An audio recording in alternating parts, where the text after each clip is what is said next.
Tonight, let us take a quiet walk, not through the familiar streets, but through those of long ago.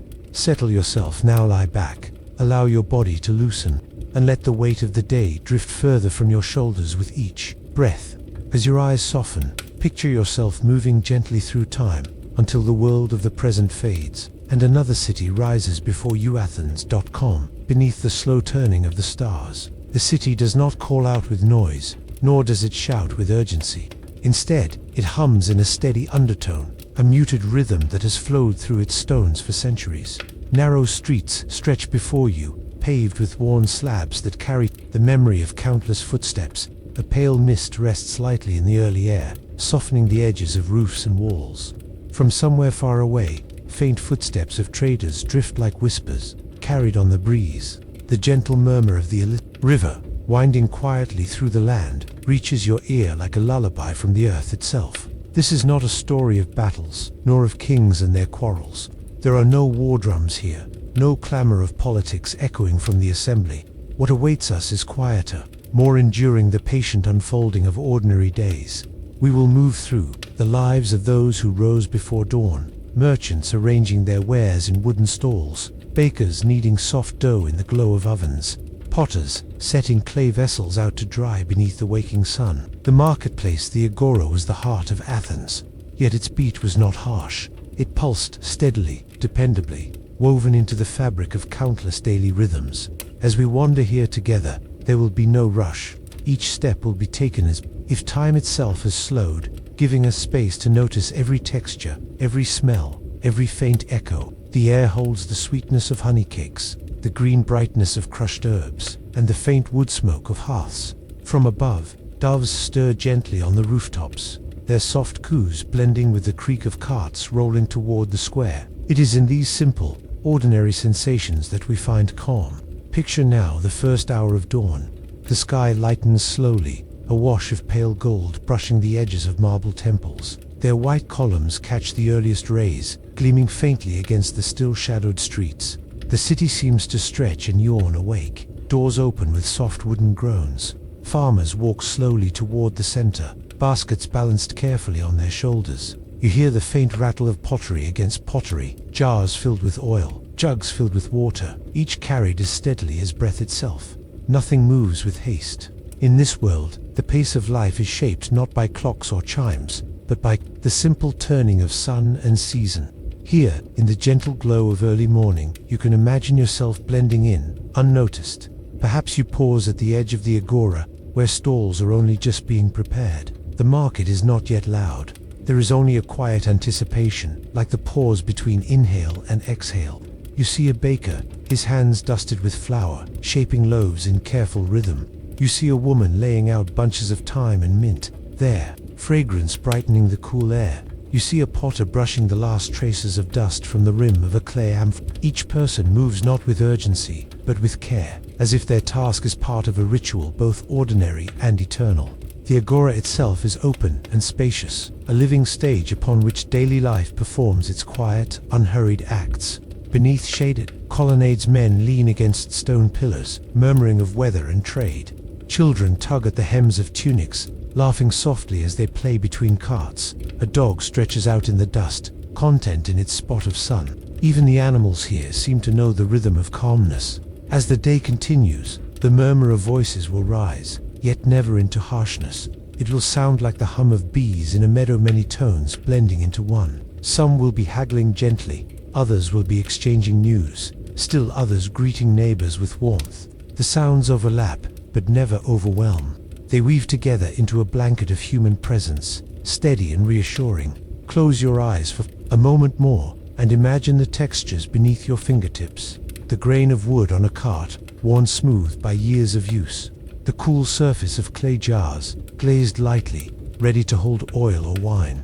The weave of linen cloth, folded neatly in stalls. The warmth of bread wrapped in cloth, still carrying the heat of the oven. Each texture grounds you further in this world. Each detail another thread in the tapestry of Athens.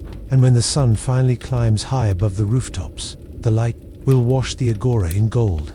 The marble shines, the dust rises gently in the air, and the faint shadow of each person stretches long across the stones. Yet even under the full light of day, there is calm here. This is not the frantic rush of a modern city square. This is an older rhythm, steady, measured, like the turning of seasons themselves. As evening comes, the light will soften again. The stalls will close, one by one, with no need for hurry. The bakers will gather their tools. The farmers will lift their empty baskets. The scribes will close their scrolls. Oil lamps will flicker to life, their flames small and golden, keeping watch as the night returns. And once again the market will fall into stillness, the stones holding the memory of countless footsteps that have passed before. So as you listen, let your breathing fall into rhythm with this gentle cycle, day unfolding into night, and night yielding once more to day. The Athenian marketplace does not demand attention. It invites you instead to drift with it, to let its calm persistence wash over you. In the softness of herbs, in the warmth of bread, in the muted hum of human voices, you may find yourself loosening, your thoughts quieting. There is no need to chase after the story. There is no need to hold on tightly. Allow the images to rise and fade like lantern light flickering on stone. Allow the marketplace to unfold around you, not as noise, but as a lullaby of history. And as the ancient agora settles gently into your mind, you may find yourself settling into rest, into quiet, into sleep. The first light of day comes slowly to Athens. It does not arrive in a rush, but spreads like a soft breath across the city, touching marble, rooftops, and stone streets with a pale and patient glow. The Acropolis, standing high above the houses and shops, gathers the early light first. Its columns and temples seem almost weightless for a moment, suspended between the fading night and the day that has not yet begun. Below, the heart of Athens, the Agoras is in quiet stillness, waiting for footsteps to return. The marketplace is not yet alive with trade. At this early hour, its stones are cool with night air, and its wide spaces are filled only with silence. A few doves stir on the ledges of colonnades. The faint cooing of their wings echoes softly, as though the city itself is clearing its throat. From a distance, the sound of a river reaches the ears, the Ilistius, winding gently, its waters moving with the steady rhythm of nature that pays no mind to human sleep or waking. In the cool dawn, the air smells faintly of dust and olive trees, a mingling of earth and leaf that has always belonged to this land. Soon, the first signs of life begin to appear. A farmer, guiding his donkey, comes slowly along a stone road. Toward the agora, the wooden wheels of his cart creak softly. Inside are baskets of figs, still cool with morning dew, and jars of oil sealed carefully with clay. His sandals scrape against the stones as he walks, the sound steady and small in the openness of the square. He does not hurry. There is no rush. Here, only the measured pace of work that has been repeated so many times that it feels eternal. Another figure joins the morning path, a baker's boy, carrying a bundle of warm bread wrapped in cloth. The scent follows him like a quiet banner, rising into the cool air, mingling with the earthier smell of straw and fig leaves. This is the bread that will feed the city, today's simple loaves, some made from barley, others from wheat, each shaped by hands that began their labor long before the sun touched the horizon. For families across Athens, these loaves are not luxuries, but necessities. They will be dipped in olive oil, crumbled into stews, eaten plain with olives or cheese. The boy, though young, knows his task carries weight. As the sun climbs higher, the marble of nearby temples begins to shine faintly, no longer pale but golden. Columns cast long shadows across the open ground. Traders arrive slowly, setting down their baskets, arranging their goods in quiet order. There is no shouting yet, no bargaining. Instead, there are murmurs, greetings, the soft scrape of wood against stone as stalls are built and baskets are placed. Each vendor knows their space, the same corner they return to day after day, and they prepare it with patient care. The agora at dawn is a place of beginnings, not endings. It is a space where the city awakens, not all at once, but gently, like the gradual rising of a song. Farmers bring fruit, olives, and vegetables. Fishermen arrive with their catch wrapped in damp cloth. Potters carry vessels made from the clay of Attica, their surfaces still bearing the marks of human touch. Each person who enters this space carries with them the work of their hands, the labor of their fields, or the goods of their craft. Together, they weave the fabric of daily life that will sustain Athens through another day. The air grows warmer, though still soft with morning cool. The bray of a donkey sounds from one end of the market, breaking the silence for a moment, before quiet returns. A woman arranges garlands of flowers, their colors gentle in the pale light reds, whites, and soft purples set against the brown of her basket. These garlands will be taken to homes, to shrines, to temples. They are not only decoration, but offerings, reminders of the gods who watch over the city. Life in Athens does not begin with noise, it begins with routine. The men who will later fill the assembly, who will speak in debates or sit in judgment, also begin their day here, with bread and olives, with figs and honey.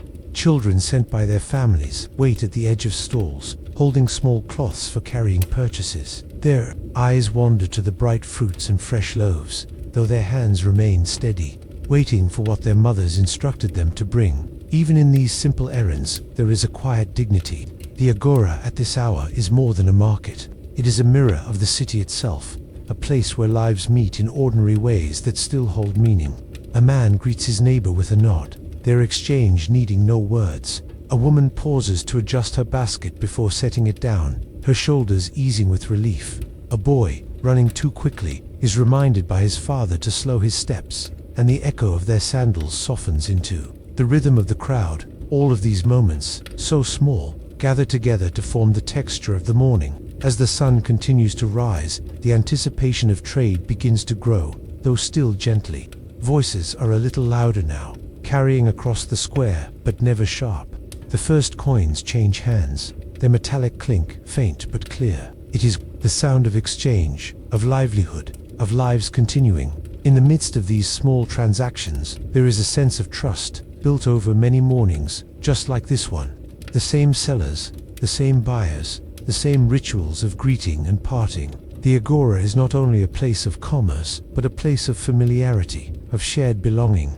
In this way, dawn in the agora is both ordinary and sacred. It is ordinary in the bread, the figs, the olives, the tools, the pots, the cloth objects that pass from one hand to another as they have for centuries, yet it is sacred in its constancy, its rhythm, its quiet assurance that life continues, that sustenance will be found, that community is stronger than solitude. For the people of Athens, the marketplace is not simply a backdrop to their lives, it is the living center of their days, the point from which morning spreads into afternoon, and eventually into evening. And so, as the day begins, the agora glows softly with the presence of those who gather there. The marble of temples reflects the sunlight more strongly now, and shadows shorten on the ground. The quiet has not disappeared, but it has deepened into the hum of activity, steady and calm. What began as stillness has become life. The dawn has passed, and the day has begun. Though the memory of that early hour, the cool air, the gentle light, the slow arrival of neighbors remains within the stones and the stories of Athens. Here, in this ancient marketplace, every dawn is the same, yet every dawn is also new. Each carries the breath of countless mornings before it, and each prepares the way for countless mornings to come.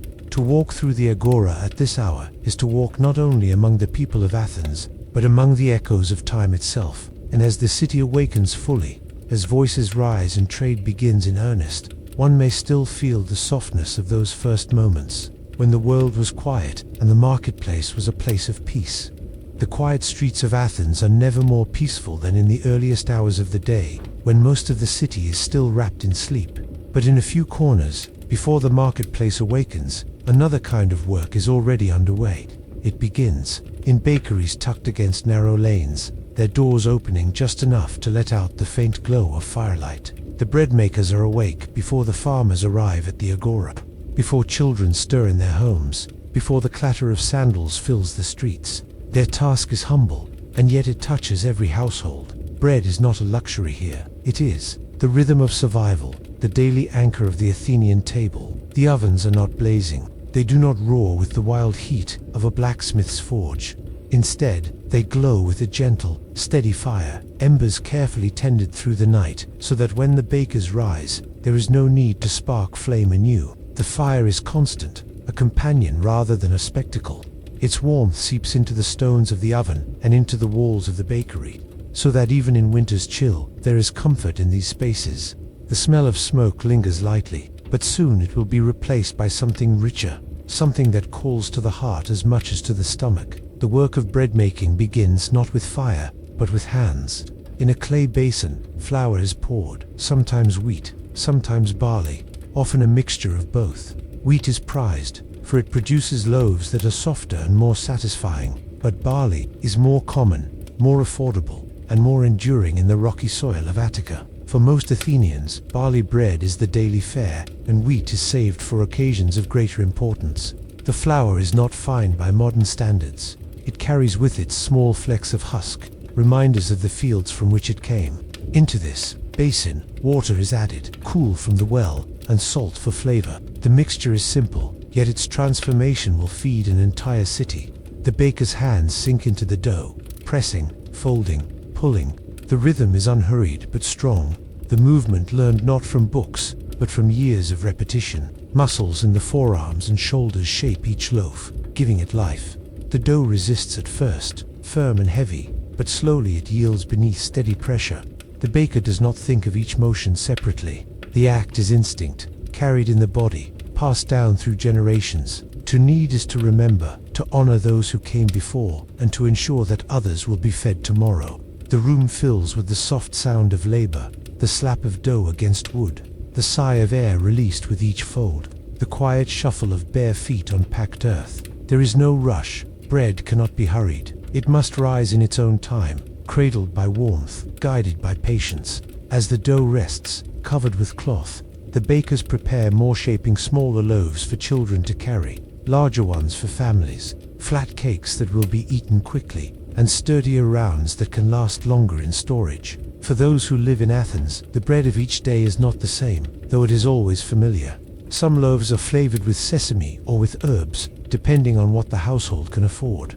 Others are plain, but their simplicity is not a flaw. When dipped in oil, when shared with olives, when broken alongside cheese or figs, even plain bread becomes a small feast. For the wealthy, there may be honey drizzled on top, turning breakfast into something sweet.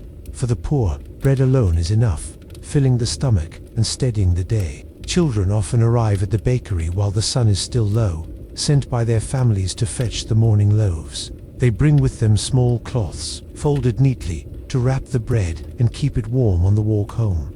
Their sandals scuff against the stones as they wait, shifting from one foot to another, eager for the first whiff of fragrance that escapes the oven. When the loaves are ready, they are given carefully into small hands. The children press the bread to their chests, not only to keep it warm, but to hold its comfort close. On the walk home, they may break off a corner, tasting the first bite before their family gathers to share it. In the homes of Athens, the arrival of bread marks the beginning of the day. A mother unwraps the loaf, and the scent fills the room, mingling with the faint smoke of the hearth. Bread is broken, not sliced, torn gently into pieces that can be shared. It is dipped into bowls of oil, eaten alongside olives, figs, or cheese, or simply enjoyed on its own. In this way, the labor of the bread maker reaches every corner of the city, from the modest dwellings of workers to the courtyards of the wealthy. The bread maker's task may seem ordinary, but in Athens, it is a kind of quiet devotion. Without bread, no day can begin, no labor can be sustained, no gathering can be complete. It is not simply food, it is the foundation of life, the substance that binds together the lives of farmers, traders, children, and philosophers alike. In the agora, speeches may be given, debates may rage, art may flourish, but none of it can happen without the bread baked in these small, glowing ovens. As the morning advances, the loaves emerge one after another, golden from the heat, their crusts crackling softly as they cool. The bakery fills with warmth, not only from fire, but from the presence of life, of sustenance. The bakers wipe their brows, their hands dusted white with flour, their shoulders aching with the weight of their labor. Yet there is satisfaction in their work, for they know that in every home, their bread will be broken, their labor will be shared. There is something deeply human in this cycle. Grain harvested in fields, ground into flour, kneaded by hand, baked by fire, carried home, shared at the table. Each step is simple, each act small, yet together they form the heartbeat of the city. When Athenians speak of daily life, they may talk of politics, of theater, of temples and gods. But beneath it all, unseen yet essential, is the bread maker's hands, shaping loaves before the dawn so that life may continue. And so, as the sun rises higher, and the agora fills with people. The bakeries grow quiet again, their fires dim, their doors close, their work complete. The loaves they have made scatter across the city, carried in baskets, wrapped in cloth, placed on wooden tables. Each piece of bread carries within it the warmth of fire, the patience of labor, and the memory of hands that shaped it. In this way, the bread-maker's work, though unseen by many, nourishes not only the body, but the soul of Athens. The olive tree stood quietly on the rocky hills of Attica, its twisted branches spread wide like patient arms, its leaves shimmering in the light of the Athenian sun.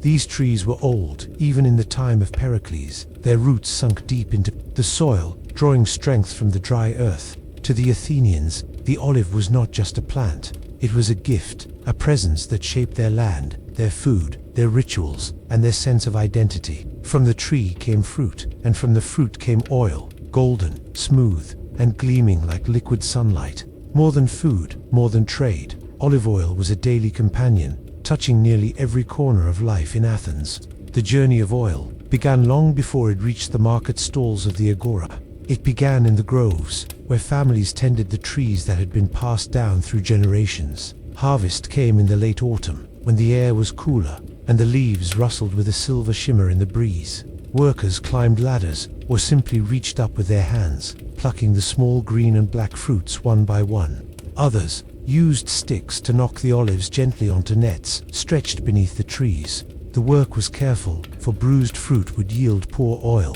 bitter and sharp.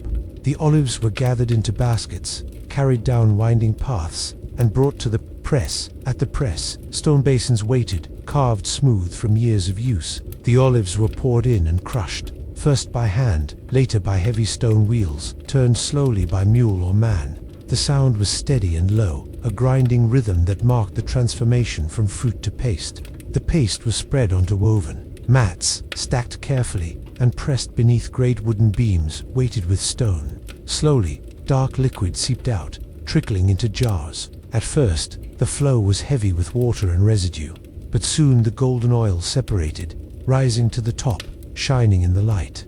It was collected with care, stored in clay vessels, and sealed with lids of wax or cloth. In these amphorae painted with black figures and stories of gods, the oil would travel from grove to home, from countryside to city. When the oil reached the agora, it was more than a product. It was a promise of nourishment, warmth, and care. Vendors arranged their jars neatly, their clay surfaces catching the sun. Some were small, meant for households with modest means. Others were tall and heavy, purchased in larger quantities for wealthier families or for the city's great feasts. Buyers came with their own small containers, testing the oil between their fingers. They rubbed it gently across their skin, noting its smoothness, its clarity, its scent. The best oil shone pale and light, its flavor soft, without bitterness. To purchase olive oil was not only to buy food, but to bring into the home something that touched every aspect of daily life. In the kitchens of Athens, oil was as constant as bread. It was poured over barley loaves to soften their crust, mixed with herbs to season fish or vegetables, drizzled onto figs to sweeten them further. It was used for frying, for dipping, for binding grains into cakes. Its presence on the table was so common that to imagine a meal without oil was almost impossible. Even the poorest households, though they may not afford the finest oil, kept a small jar, used sparingly but carefully, each drop valued. In richer homes, the oil flowed more freely, flavoring meat, softening pulses, filling dishes with its golden glow. In every taste, the olive groves of Attica whispered their presence. But olive oil was not only food. It lit the homes of Athens when the sun went down. Simple clay lamps, their shapes rounded and humble, held small pools of oil. A wick, often made from twisted flax, floated in the liquid, drawing it upward to burn with a steady, gentle flame. These lamps gave off little smoke and no great blaze, only a soft, quiet glow. In the stillness of evening, when families gathered, when words were exchanged in low voices, or when silence filled the room, the lamp burned patiently, its light a reflection of the sun carried into the night. To sit beside such a lamp was to feel a sense of calm, the kind of peace that makes time itself slow. The oil touched the skin as well. In a land where the sun could be fierce and the air dry, Athenians rubbed oil over their bodies to soothe, to protect, and to cleanse. In the gymnasia, where young men exercised, they anointed themselves with oil before training, their skin gleaming in the light. Afterward, they scraped away the oil mixed with sweat and dust, leaving the body refreshed. In the baths, oil replaced soap, rubbed gently over the arms and legs, the chest and shoulders, then wiped away with cloth or keel. For women, oil was mixed with perfumes, rose, myrrh, or lavender, creating scents that lingered softly through the day. To touch oil was to feel smoothness, a reminder that nature provided comfort even in the simplest forms. In rituals, too, oil was present. In the temples, it burned in lamps before the statues of gods, a small but constant offering of light. At weddings, oil was poured onto the heads of the bride and groom, a blessing of prosperity and fertility. At funerals, oil anointed the body of the dead, giving dignity to the final rest. In games and festivals, victors were crowned not only with wreaths of olive branches, but often rewarded with jars of the finest oil, prizes more valuable than gold. Even the most sacred story of Athens, the contest between Athena and Poseidon for the land, ended with the goddess gifting the olive tree, a sign that wisdom and peace would reign where force and storm had sought control. For Athenians, oil was never far from the realm of the divine. The quiet presence of olive oil shaped even the smallest rhythms of the day. A mother smoothing oil into a child's hair before school, a man filling his lamp before the night grew dark, a baker brushing oil across a loaf to give it shine, a physician mixing oil with herbs to create salves for wounds.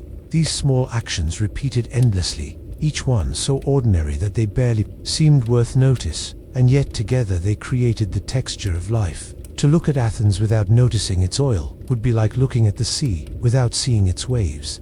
In the marketplace, the exchange of oil was also an exchange of trust. Families returned to the same vendor, knowing the quality of their jars, the honesty of their measures, the weight of the amphora, the clarity of the liquid, the fairness of the price. All were matters of quiet importance. A jar of poor oil could sour a meal, spoil quickly, or bring insult when shared with guests. A jar of fine oil, however, could last, could nourish, could honor those who sat at one's table. The oil was more than a commodity. It was a bond between land and household, between seller and buyer, between tree and city. As the day in the agora moved on the sun climbing higher, the vendors of oil stood among farmers of figs, sellers of fish, potters with their wares. Their jars gleamed, reflecting light, their surfaces smooth and cool to the touch. The oil within, though silent, held the memory of harvests, of groves stirred by autumn wind, of presses working late into the night. Each drop carried not just sustenance, but time itself, the slow growth of trees, the patient tending of land, the careful work of hands. When evening came again, and the city quieted, the presence of olive oil could still be felt. Lamps flickered in homes, casting shadows on stone walls. The smell of fried fish or seasoned bread lingered in the air. The skin, softened by oil, carried the faint touch of the day's labor, but also the care of cleansing. Even as sleep descended, Athenians rested in the glow, comforted by the unseen companion that had followed them from dawn until dusk. In this way, olive oil was never just one thing. It was light and food, care and ritual, trade and tradition. It was woven so closely into life that to remove it would be to unweave the very fabric of Athens itself. And so, as we walk through the ancient marketplace in imagination, we pause before the oil vendors, their jars lined neatly in the sun. We can almost reach out and touch the clay, feel the cool curve beneath our hand, tip the jar just enough to see the golden liquid shimmer. We can imagine the weight of it, steady and sure, and the comfort of knowing it will bring light to the night, flavor to the table, and softness to the skin. Olive oil was not a luxury, not for Athens. It was life itself, gleaming quietly, patiently, like sunlight captured in liquid form. Along the edges of the Athenian marketplace, where voices softened and the rush of footsteps slowed, the potters set out their wares. Rows of vessels stretched in careful lines, amphorae and craters, bowls and cups, each one carrying the mark of hands that had shaped them. At first glance they seemed simple, yet the longer one lingered, the more life they seemed to hold. The clay had once been soft earth, lifted from the banks of rivers and streams, pressed between fingers, mixed with water, and turned into form. Now it stood quiet, fired hard in the kiln, holding within it both the memory of its origins and the promise of its purpose. The potter's stall was not noisy like the fishmonger's, nor fragrant like the stalls of oil or bread. It was calm, more like a gallery than a shop, and yet every piece was destined to be touched, lifted, filled, and used in the daily rhythm of Athenian life. The journey of clay began in the earth itself. Families who worked in pottery often knew where to dig, where the soil was rich and fine enough to shape. Some preferred the red clay that gave a warm glow when fired, others the paler shades for sturdier vessels. The process of gathering was humble, men with spades, baskets filled, children trailing behind, carrying smaller loads. Once brought back, the clay was left to settle. Stones were picked out, water was mixed in, and the earth softened under the hands that kneaded it. The potter's workshop often smelled faintly of damp soil, a reminder that before it became art or tool, every vessel was first a piece of the land itself. At the wheel, the clay transformed. The potter sat steady, his foot pressing the treadle that spun the wheel with rhythmic motion. A lump of clay was placed at the center, rough at first, then slowly coaxed upward. The hands of the potter pressed and lifted, fingers steady, movements practiced from years of repetition. A curve appeared, then a lip, then the narrowing of a neck. The wheel hummed, the clay responded, and in a matter of minutes, what had been only a formless mound took on shape. Watching such work, one might feel as though the potter were less a maker than a guide, as though the form had always been hidden in the clay, waiting for release. Children often gathered to watch.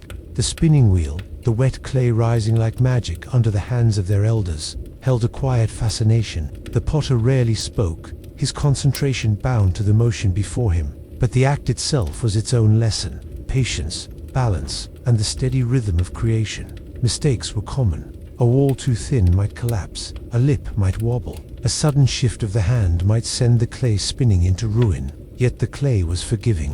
It could be pressed down again, reshaped, spun anew. The potter knew that failure was not loss, only another turn of the wheel, another chance to begin again. When the forms were shaped, they were set aside to dry. Rows of soft vessels stood in the workshop, their surfaces dull, their walls fragile. Only after they had hardened enough were they ready for the kill. The firing was its own art, requiring care and experience. Kilns were domed chambers of brick, heated by wood that burned hot and long. The vessels were stacked within, the flames coaxed to rise and fall, the air adjusted by vents that let in more or less breath of wind. The color of the clay deepened, its surface hardened, and from the fire emerged vessels strong enough to carry water, to hold grain, to store the precious oil that lit the homes of Athens. Some vessels remained plain, their surfaces left simple, their beauty in their form and function. Others, however, became canvases for painted stories. Using a slip of thin clay mixed with water, potters or painters traced figures across the surfaces: runners in the stadium, warriors in their armor, gods seated in quiet dignity, women carrying water jars. At times the images were bold, black silhouettes against the red clay. At other times, the figures were left in red, the background filled with black, the details fine and sharp. These images were not only decoration, they were memory, story, and teaching. A child who drank from a painted cup might see Heracles wrestling the lion and learn courage. A guest at a symposium might lift a crater adorned with dancing figures and feel the joy of celebration. The pottery carried not just liquid or grain, but meaning. In the marketplace, the potters' stalls reflected this dual nature of their work. Some pieces were sold cheaply: plain bowls for modest homes, small cups for daily use, storage jars for oil and wine. Others commanded more attention, more price: painted amphorae or delicately shaped kylix, meant for the wealthy or for special occasions. To walk among the rows was to walk among a landscape of human intention: vessels for carrying, for storing, for serving, for honoring.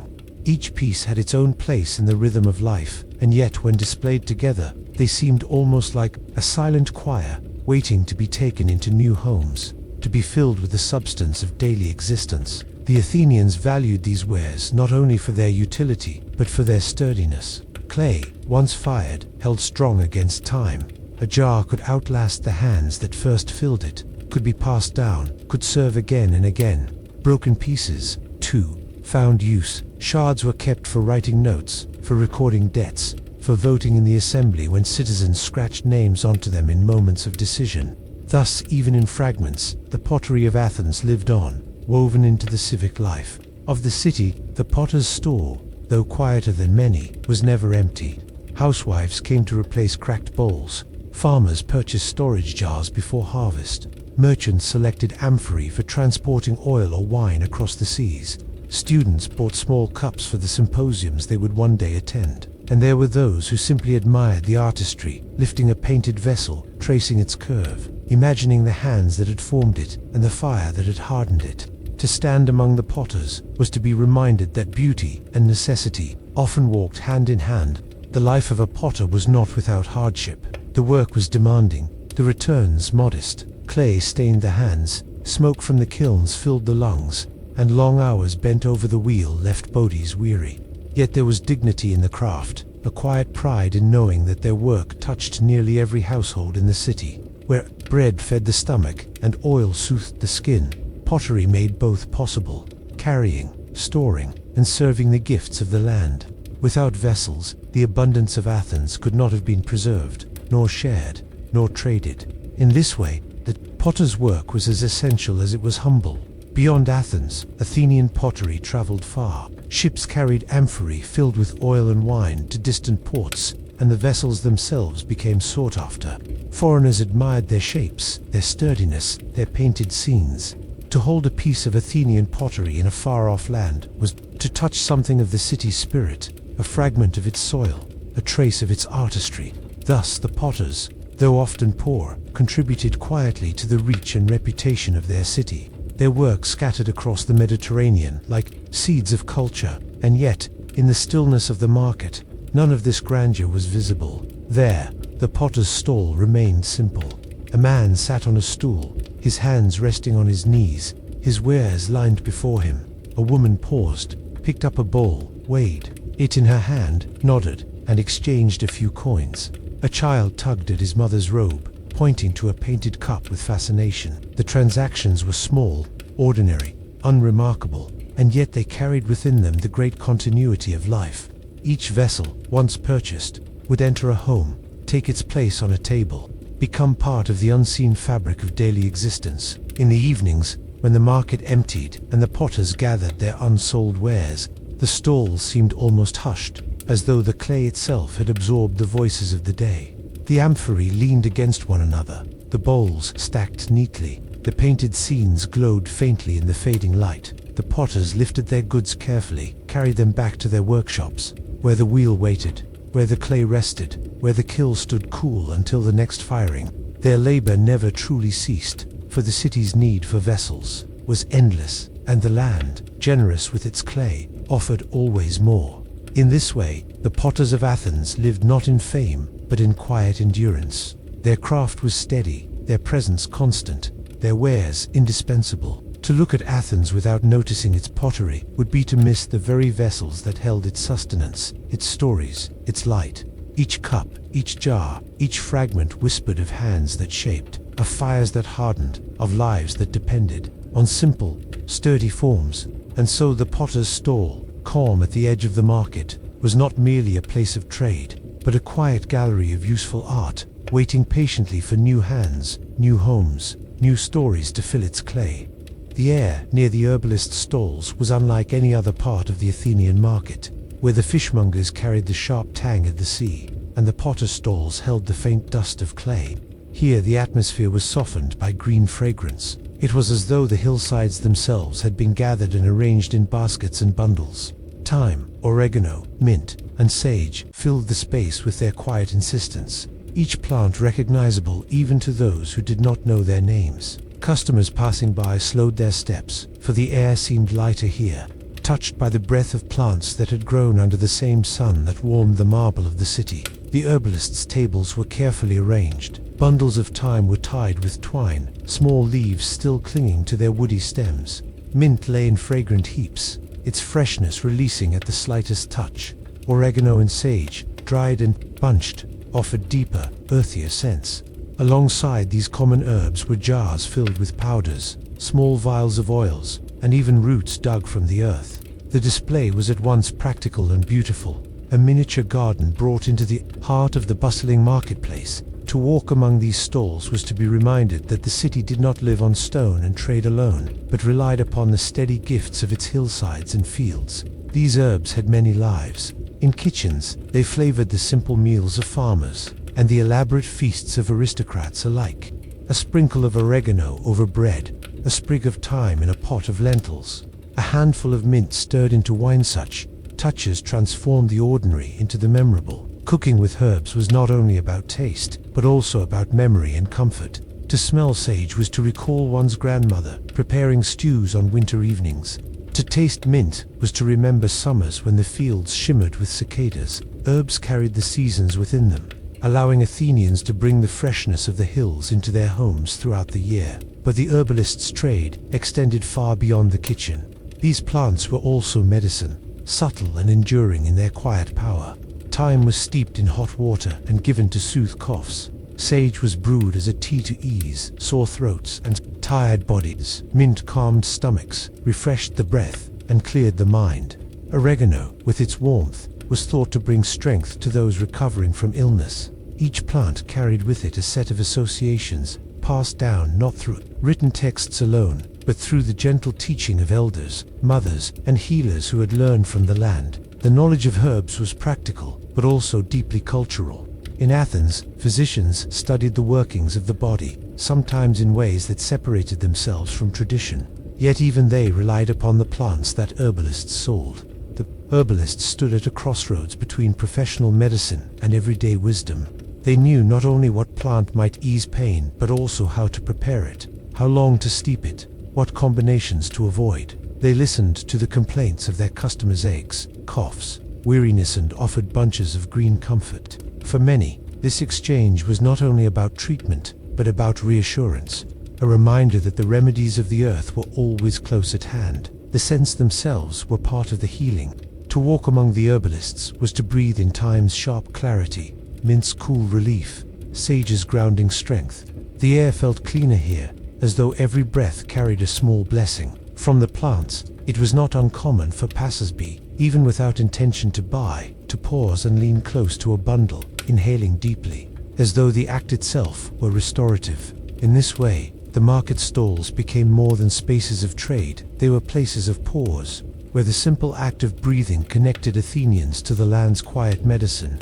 These herbs grew on the hillsides and in the valleys that surrounded the city. Farmers and gatherers rose early to climb the rocky slopes, cutting thyme from between stones, plucking mint from damp places near streams, gathering sage from sunlit ridges. The work was patient and deliberate. Too much cutting would harm the plant. Careless hands could strip the hillside. Those who gathered knew the cycles of growth, the seasons of plenty, the proper ways of leaving enough for the earth to renew itself. Thus, every bundle sold in the marketplace carried not only the fragrance of the plant, but the memory of the hillside from which it had been taken. For Athenians, herbs were woven into rituals as well as remedies. Laurel was burned in sacred spaces, rosemary used in offerings, myrtle in celebrations. A sprig of mint might be placed on an altar, thyme scattered in a courtyard, sage burned in smoke that drifted like prayer. Plants carried symbolic meanings: protection, purity, remembrance, renewal. Their presence in ceremonies and daily life alike showed that Athenians did not sharply divide the sacred from the ordinary. To season food, to heal the sick, to honor the gods, all could be done with the same plant, the same gift of the earth, used in different ways. The herbalists themselves were figures of quiet importance. They were not as loud as the merchants who sold wine, nor as grand as those who traded in bronze or textiles, yet their presence was constant. Mothers visited them for teas to calm fevers. In children, travelers bought herbs to carry on journeys, to ward off sickness along the way. Elders came to rest a moment at their stalls, chatting softly, exchanging both coins and stories. Herbalists knew much of the city's life simply from listening, for customers often shared their worries as they reached for a bundle of mint or sage. In this way, the herbalist was not only a vendor, but a companion in the daily struggles of health and comfort. Some Athenians wrote about herbs in treatises, attempting to catalogue their powers in orderly fashion. Yet the true transmission of knowledge was often quieter. A grandmother showing her granddaughter how to steep oregano in boiling water, A father teaching his son to rub thyme on wounds, a neighbor offering sage for cough. Such exchanges wove a web of memory that endured across generations. Even without books, the knowledge lived, carried in hands and voices, in the scents that rose each time water poured over leaves. Herbal remedies were not cures for every illness, but they offered comfort when little else could. A warm cup of mint tea might not end a fever, but it soothed the spirit. A poultice of thyme might not close a wound entirely, but it slowed infection. Sage burned in a room might not drive away illness, but it gave the sense of cleansing, of renewal. In times when medicine was uncertain and the body mysterious, such comforts were invaluable. They gave people the feeling that something could be done, that the earth itself provided allies against sickness and sorrow.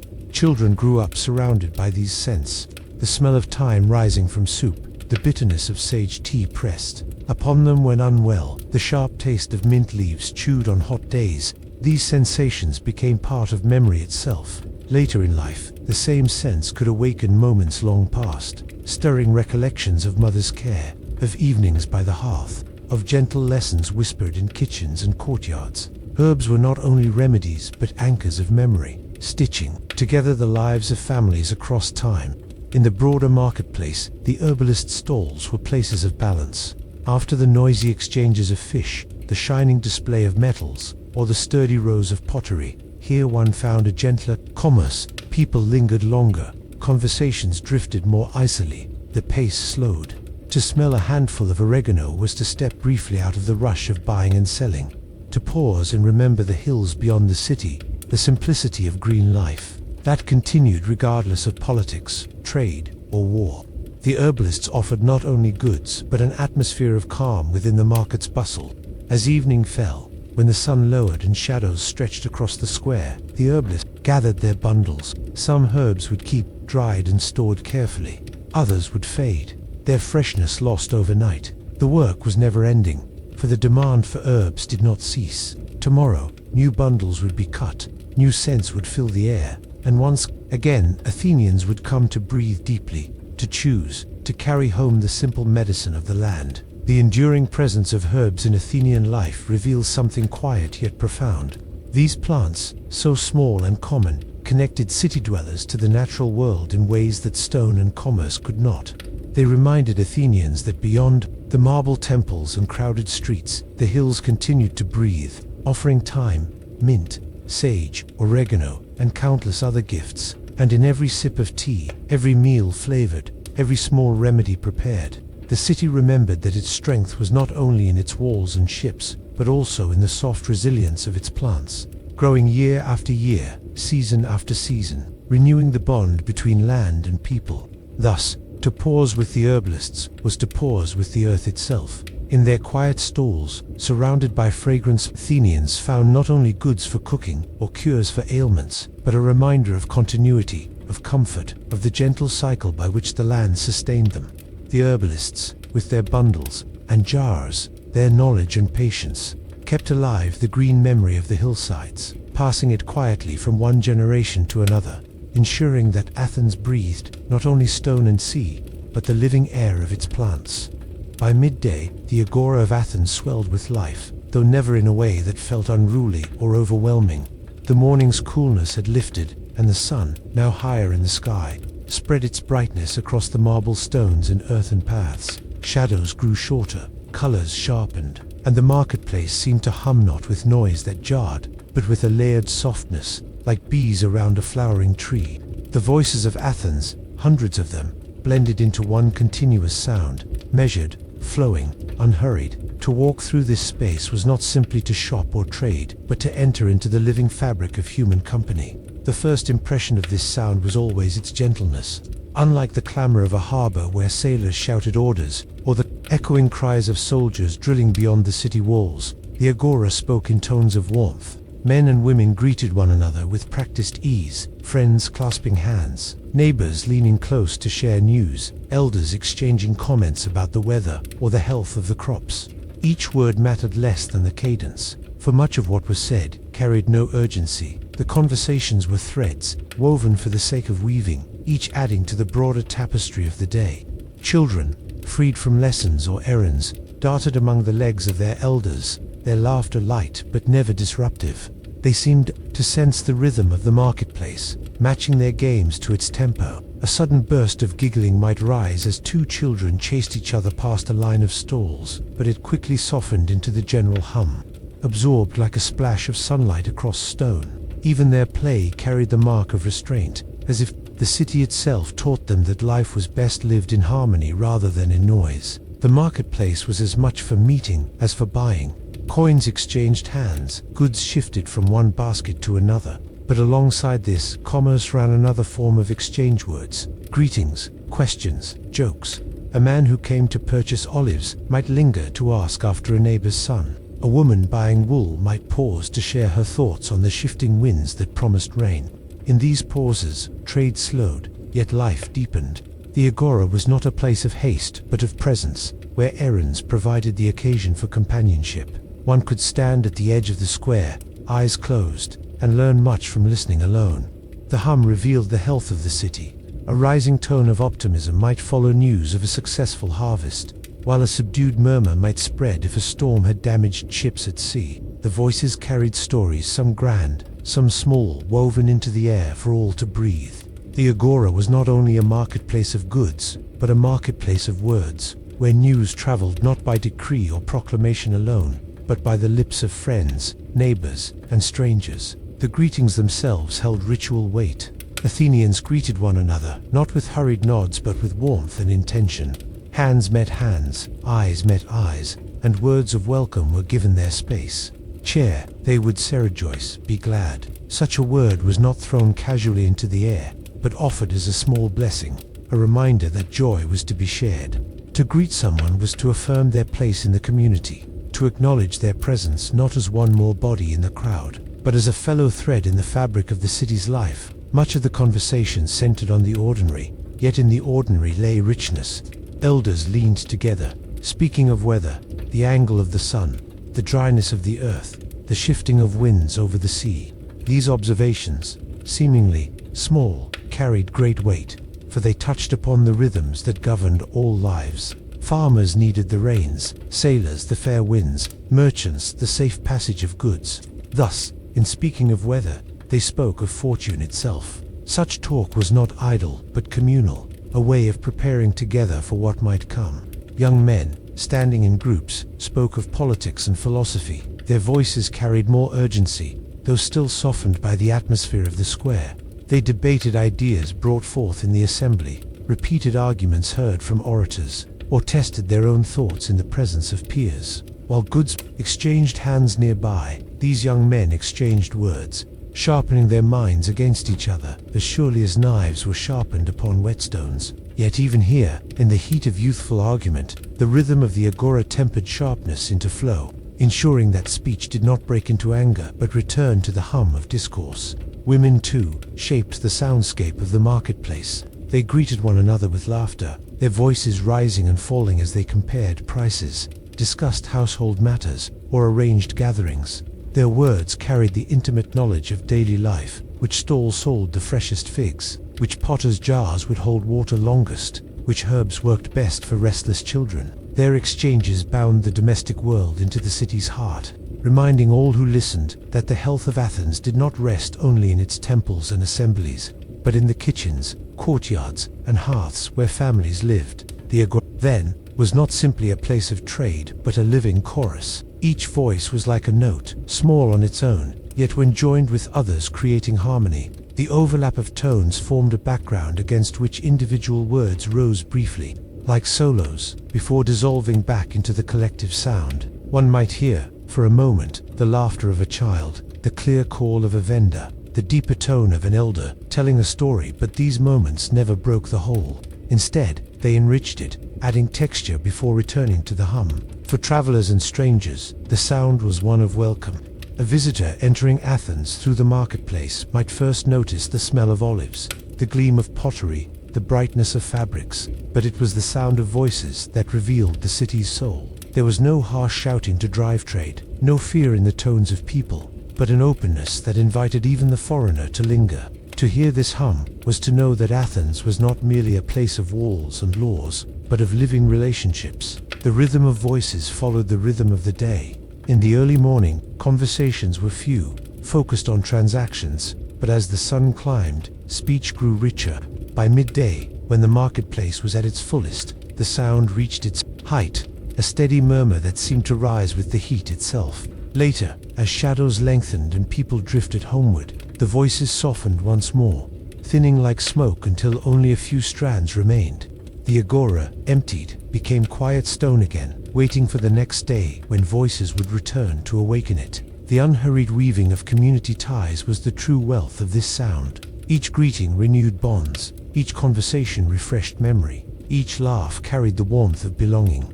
Life in Athens could be uncertain, harvests might fail, wars might threaten, storms might strike, but within the agora's hum lay a reassurance. One was not alone. To be part of the chorus was to be part of the city, and to be part of the city was to have a place in something greater than oneself. And so the hum of voices was more than noise. It was the living pulse of Athens, steady, continuous, never frantic. It carried the weight of tradition and the freshness of the present. It bound together the young and the old, the rich and the poor, citizens and strangers.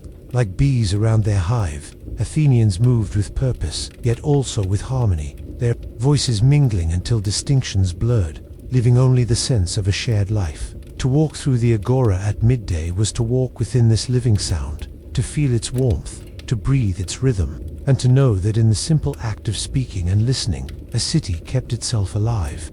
Amid the hum of voices, the scents of herbs, and the gleam of pottery, there was another rhythm in the agora, quieter than speech, older than trade, and as essential as breath itself. This was the rhythm of water. Women and servants passed steadily through the marketplace, clay vessels balanced against their hips or borne carefully on their shoulders. The amphorae they carried gleamed faintly in the sunlight, their rounded shapes holding the cool relief of water drawn from fountains or wells. Each step of the water-bearers seemed measured, not hurried, for the weight of the jars shaped their pace. In their careful movements, one could glimpse the patience of ordinary living, the calm endurance required to sustain a household, a city, a civilization. The life of Athens was built upon stone, yet it could not exist without water. Every morning, long before the marketplace filled with voices, women walked to the fountains scattered across the city. Some fountains were small, little more than carved basins where a trickle of clear water emerged from the mouth of a lion or a nymph. Others were grander, with columns and carved pediments, gifts of wealthy citizens who sought to honor the gods and provide for the people. At these fountains, the day began in ritual. Vessels were filled, greetings exchanged, and the first steps of countless journeys traced back toward kitchens, courtyards, and stalls. The water itself came from many places. Springs on the hillsides were guided into the city by channels and aqueducts, while wells provided additional stores when rains had been kind. Some of the water tasted of limestone, carrying the earth's own flavor, while other sources ran sweet and cold. To the Athenians, each fountain had its character, and households might favor one over another. A family living near the inner fountain, the Nine Spouts, with its stone-carved outlets, boasted of its water's clarity, while another, closer to a shaded well, might prefer the coolness found there. These choices, small as they seem, gave shape to the city's daily life, determining the routes walked and the voices overheard. The act of carrying water was a task woven so deeply into existence that it often escaped notice. Yet to watch the water-bearers was to see a kind of quiet artistry. Their steps were steady, never jerking, for to stumble meant not only a spilled jar, but wasted effort. The amphora, when full, weighed heavily, pressing into the skin of the shoulder or the palm of the hand. To manage such weight required practice, and young girls learned early how to balance smaller jars, gradually preparing for the full burdens of adulthood. Servants, too, carried water as part of their endless cycle of tasks, their movements unmarked by complaint but etched with the discipline of necessity. There was patience in this labor, but also dignity. Water was not a luxury but a foundation. It was needed for cooking grains and boiling legumes, for mixing with wine at the evening meal, for washing the dust from hands before entering the temple, for softening wool in preparation for weaving, and for tending the small plants in courtyard gardens. Without water, none of these acts could be done. To carry water, then, was not simply to transport a liquid, but to carry life itself, silently and without ceremony. In the marketplace, the water-bearers moved among stalls with a kind of invisible importance. Merchants arranged goods, customers haggled, children played, but the women who walked with amphorae reminded all that beneath these activities lay the unbroken flow of water. They did not shout, nor did they compete for attention, yet their presence was constant. A glimpse of a clay jar, balanced on a hip, was as much a part of the agora as the sound of coins clinking or the smell of roasted fish. The city depended upon their steady rhythm, though few paused to say so aloud. Athenians held water in a kind of reverence, for it touched both the practical and the sacred. In temples, before offering prayers, worshippers washed their hands with water drawn from sacred basins. Before sacrifices, animals were sprinkled to signify purity. Brides, before marriage, bathed in water, considered holy, linking their new lives to the blessings of the gods. Even the dead were washed, their bodies anointed with water and oil, before being laid to rest. Thus, the same substance poured into cooking pots also touched the thresholds of life and death, binding the everyday to the eternal.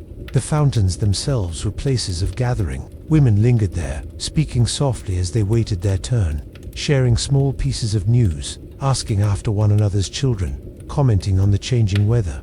These conversations were not hurried, for water could not be rushed. It flowed at its own pace, and one waited until the vessel was filled.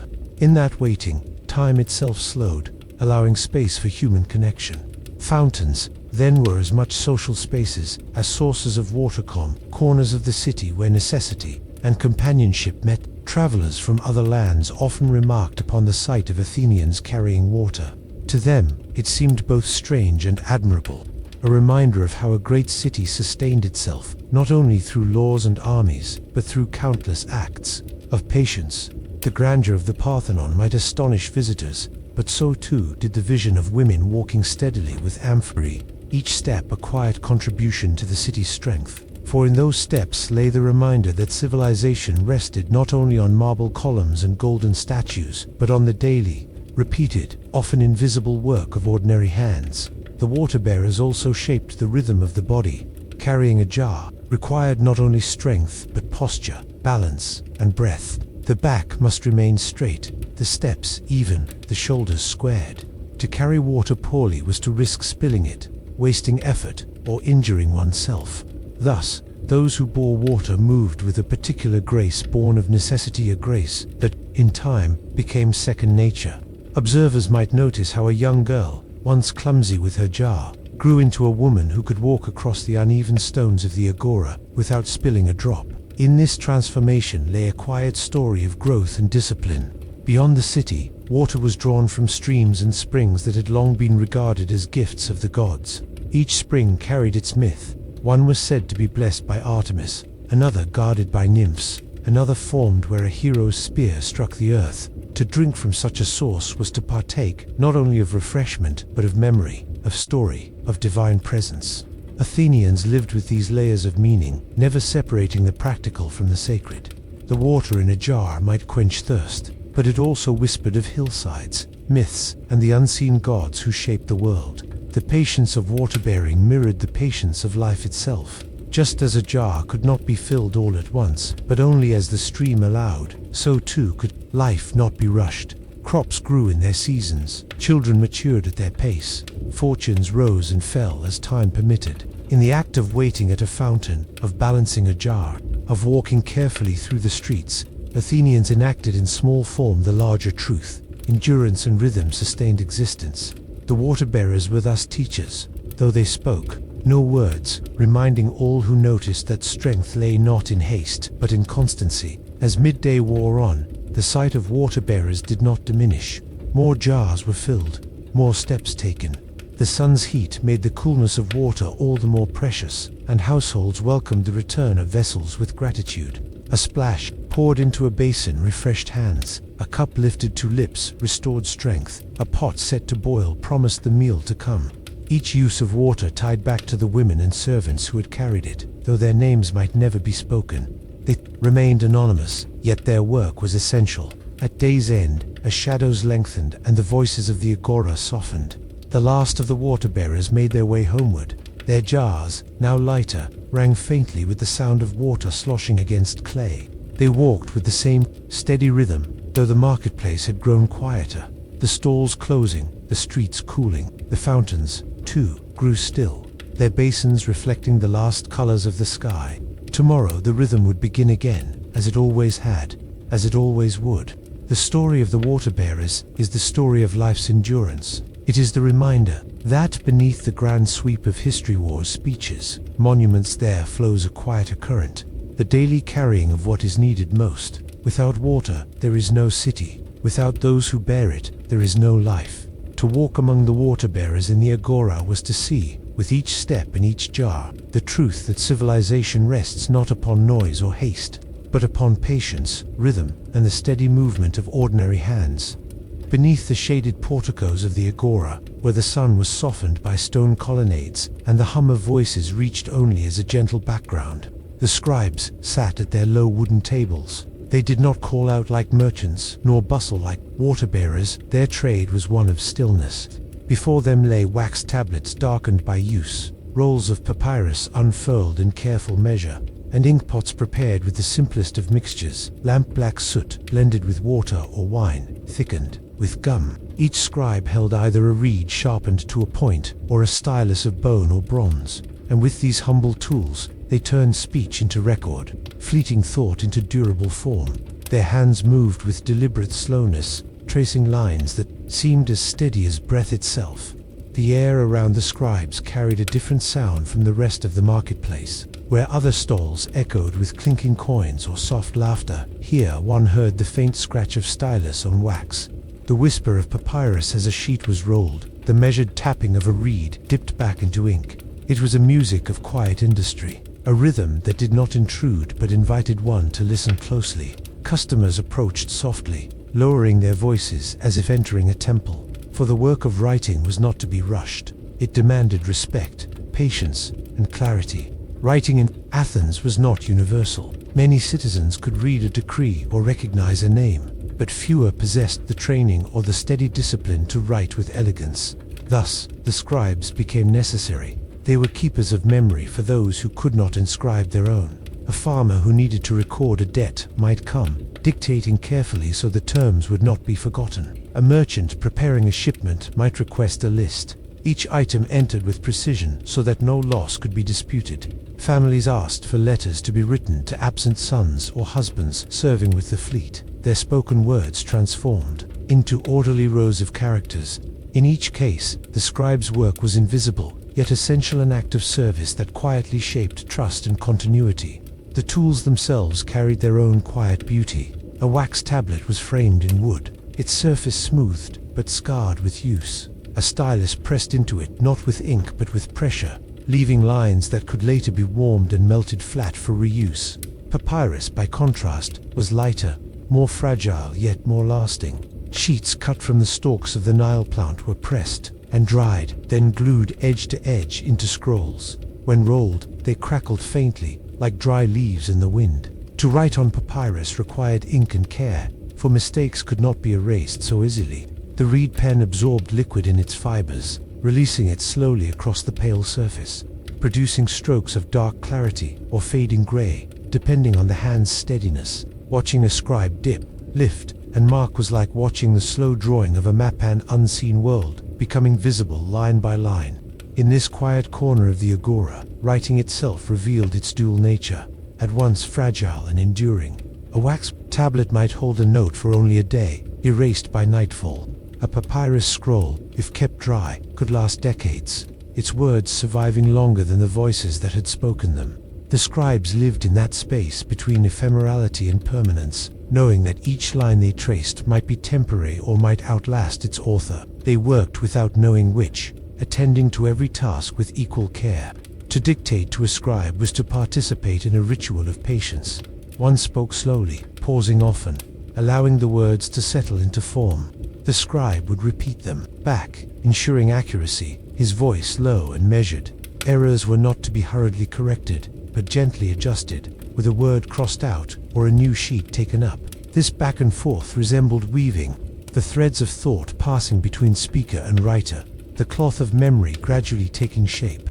Some scribes specialized in public records, keeping track of decrees issued by the assembly, contracts sworn before witnesses, or inventories of sacred offerings made to the temples.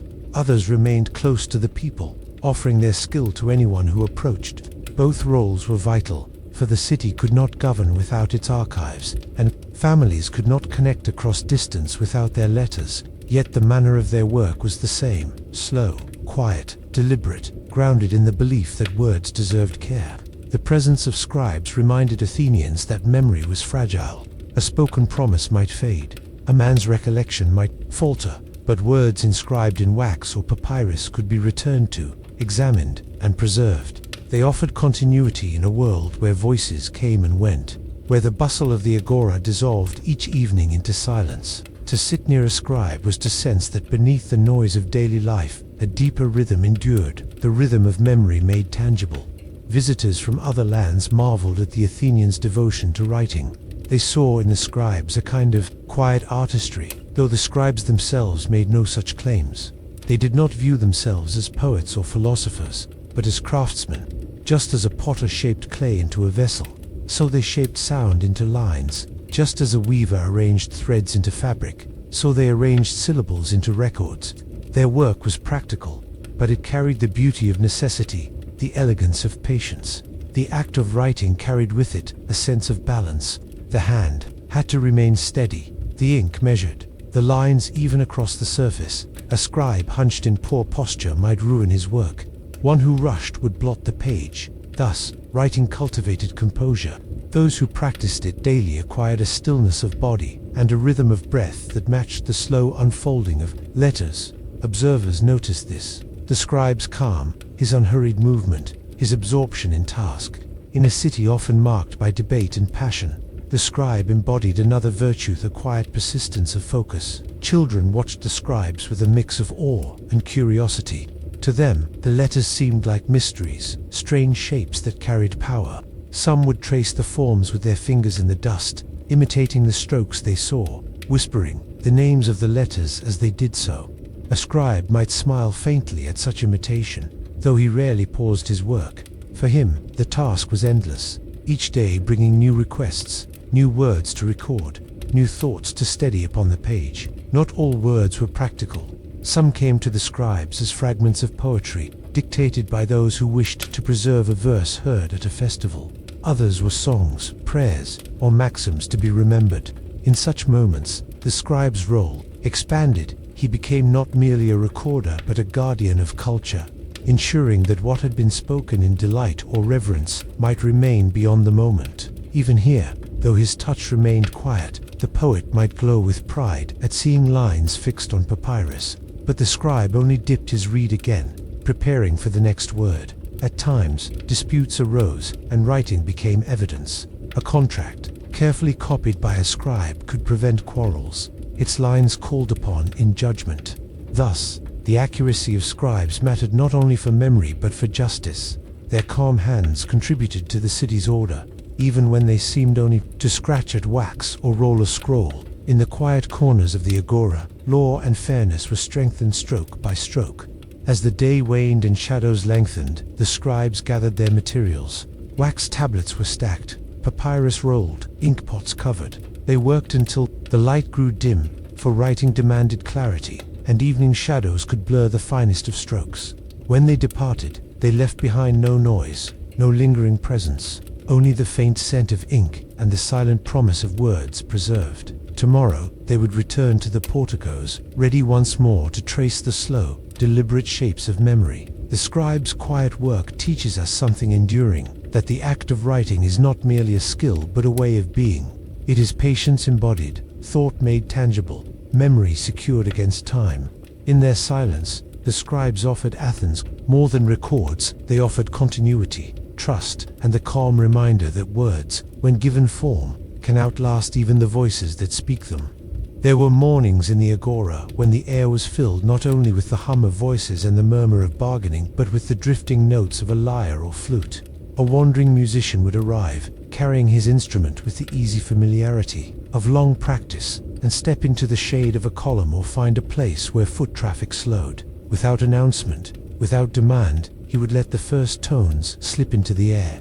light and unhurried, a thread of sound woven into the day's pattern. The agora, already alive with conversation, seemed to hush in subtle ways when the music began. The tones did not overpower speech or drown the shuffle of sandals. They hovered instead, like the wind brushing across stone, softening edges, lifting moods. The musician's presence was not unusual, yet it was always welcomed, for in a city where trade, debate, and labor filled most hours, music offered something lighter, something beyond necessity. A merchant setting out olives for sale might find his movements aligning to the rhythm of the strings. A woman carrying a water jar might pause, resting the vessel for a moment as the flute's breath carried across the square. Children darting between stalls slowed their pace, curious, their laughter mingling with melody. Elders sitting near the steps of a temple leaned closer to one another, the lines of age on their faces softening as memory returned with each familiar tune. The instruments themselves were modest, yet deeply resonant with meaning. The lyre, with its wooden frame and taut gut strings, was small enough to carry, yet noble enough to accompany poetry and hymn. Its notes were bright, precise, plucked with a measured patience that allowed each sound to linger. The flutoftan, a double aulos, offered a different voice, re-driven and breath-filled, its tones weaving like a bird's call across the market's open spaces. Sometimes a small drum or tambourine appeared, though less often, adding a heartbeat beneath the melodies. Together, these instruments reminded the people that music was not confined to theaters or symposia. It belonged also to the street, the marketplace, the casual pauses of an ordinary day. Coins did not always change hands, though often they did. A passerby might drop a small obol at the musician's feet, the gesture as unhurried as the music itself. Others gave nothing but lingered, content with the gift of sound offered freely to all. For musicians, the agora was not only a place of livelihood, but a space of connection. Each note carried across unfamiliar ears, joining strangers in a moment of shared listening. Music dissolved the boundaries of trade, drawing together farmer and merchant, youth and elder, citizen and foreigner. The marketplace became more than a site of exchange. It became a space of harmony, where lives intersected not only in commerce but in rhythm. The role of music in Athens was both practical and sacred. Songs accompanied rituals, feasts, and dramas, but they also accompanied the simplest of labors. A farmer might hum as he turned the soil, a mother might sing softly as she rocked her child, and a group of rowers would chant to keep strokes steady upon the sea. When music entered the marketplace, it reminded everyone of these wider rhythms, the patterns of life that extended beyond the agora's stone boundaries. The lyre's gentle tones recalled the symposium, where friends gathered in calm discussion. The flute's voice evoked the wild rustic celebrations of Dionysus, though softened here for public ears. Music carried memory of festival and field, alike anchoring the present moment to something both familiar and timeless. The children perhaps loved it most. They did not weigh coins or calculate trade, but they heard with unburdened attention. Their eyes widened at the sight of nimble fingers dancing across strings, or at the way breath transformed into melody.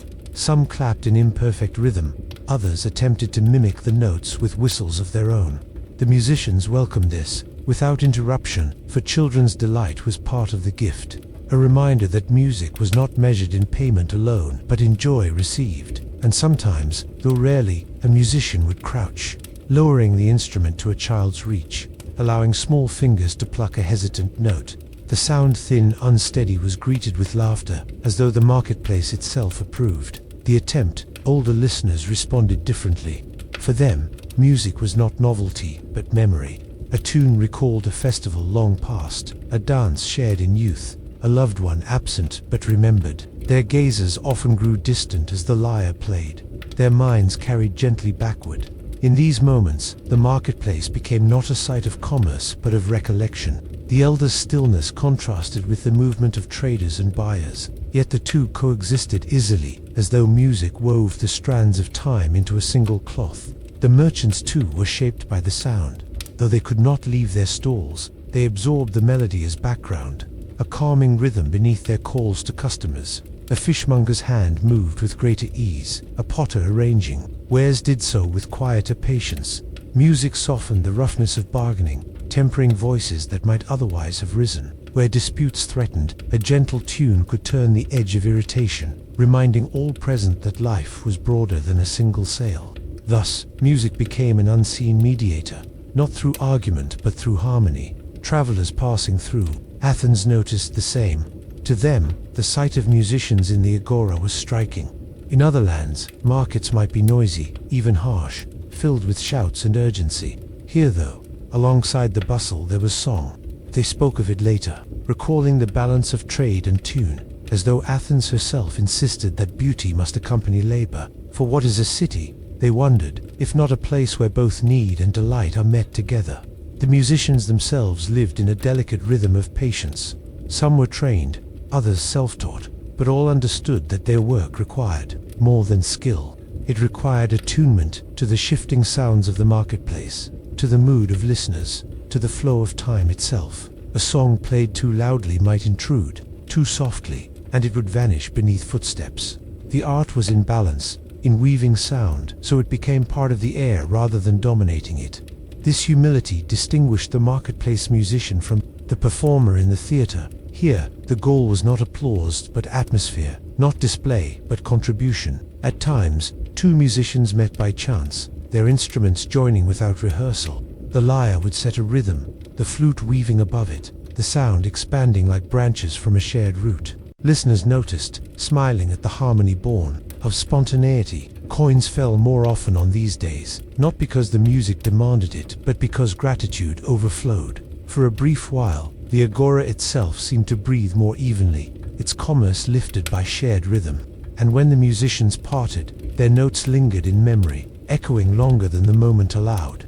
Even silence was shaped by their presence. After a musician departed, one noticed the absence. The market's sounds seemed sharper, the calls of sellers more abrupt, the clatter of coins louder. People carried on as before, yet faintly. A trace of melody remained in the mind, softening edges long after the last string had ceased to vibrate. Such was the quiet power of music. It endured, not only in sound but in memory, a gift that continued unseen.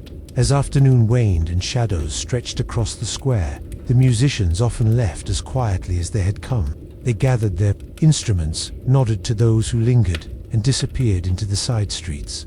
No banner marked their presence, no record was kept of the songs played, yet their traces remained in lifted spirits, in softened tempers, in the shared knowledge that the day had been gentler because music had passed through it. Tomorrow, perhaps, another would come, or perhaps none at all. Either way, the agora remembered. To speak of music in the marketplace is to speak of harmony amid necessity. Trade, debate, and labor formed the foundation of the city's life, but music revealed its soul. It reminded Athenians that beyond goods and bargains, beyond contracts and disputes, there existed a deeper rhythm binding them together.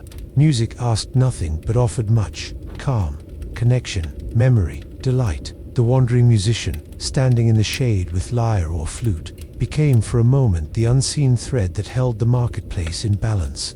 His notes drifted like wind, like water, like time itself, and hurried, persistent, tender. And so the marketplace, though built of stone and commerce, was never merely stone and commerce. It was also melody, pause, and listening. It was the laughter of children mingling with strings, the gaze of elders softened by recollection, the measured patience of scribes writing in rhythm nearby. It was the awareness that in the midst of daily exchanges, beauty had space to breathe. Athens understood this, perhaps more than most, for in her agora amid olives and fish, contracts and debates, music was given a place, a quiet, fleeting, but essential place in the fabric of ordinary life. In the wide expanse of the Athenian agora, amid the voices of merchants and the shuffle of sandals, there was always a section where fabrics and textiles were displayed. The stalls were not as noisy as those of the fishmongers, or as aromatic as the stands filled with herbs, but they drew steady streams of customers nonetheless. Beneath shaded awnings, lengths of cloth were folded into neat piles, or else hung carefully so that the light caught their texture. Woolen cloaks in sober tones of grey and brown waited for buyers seeking warmth against winter winds.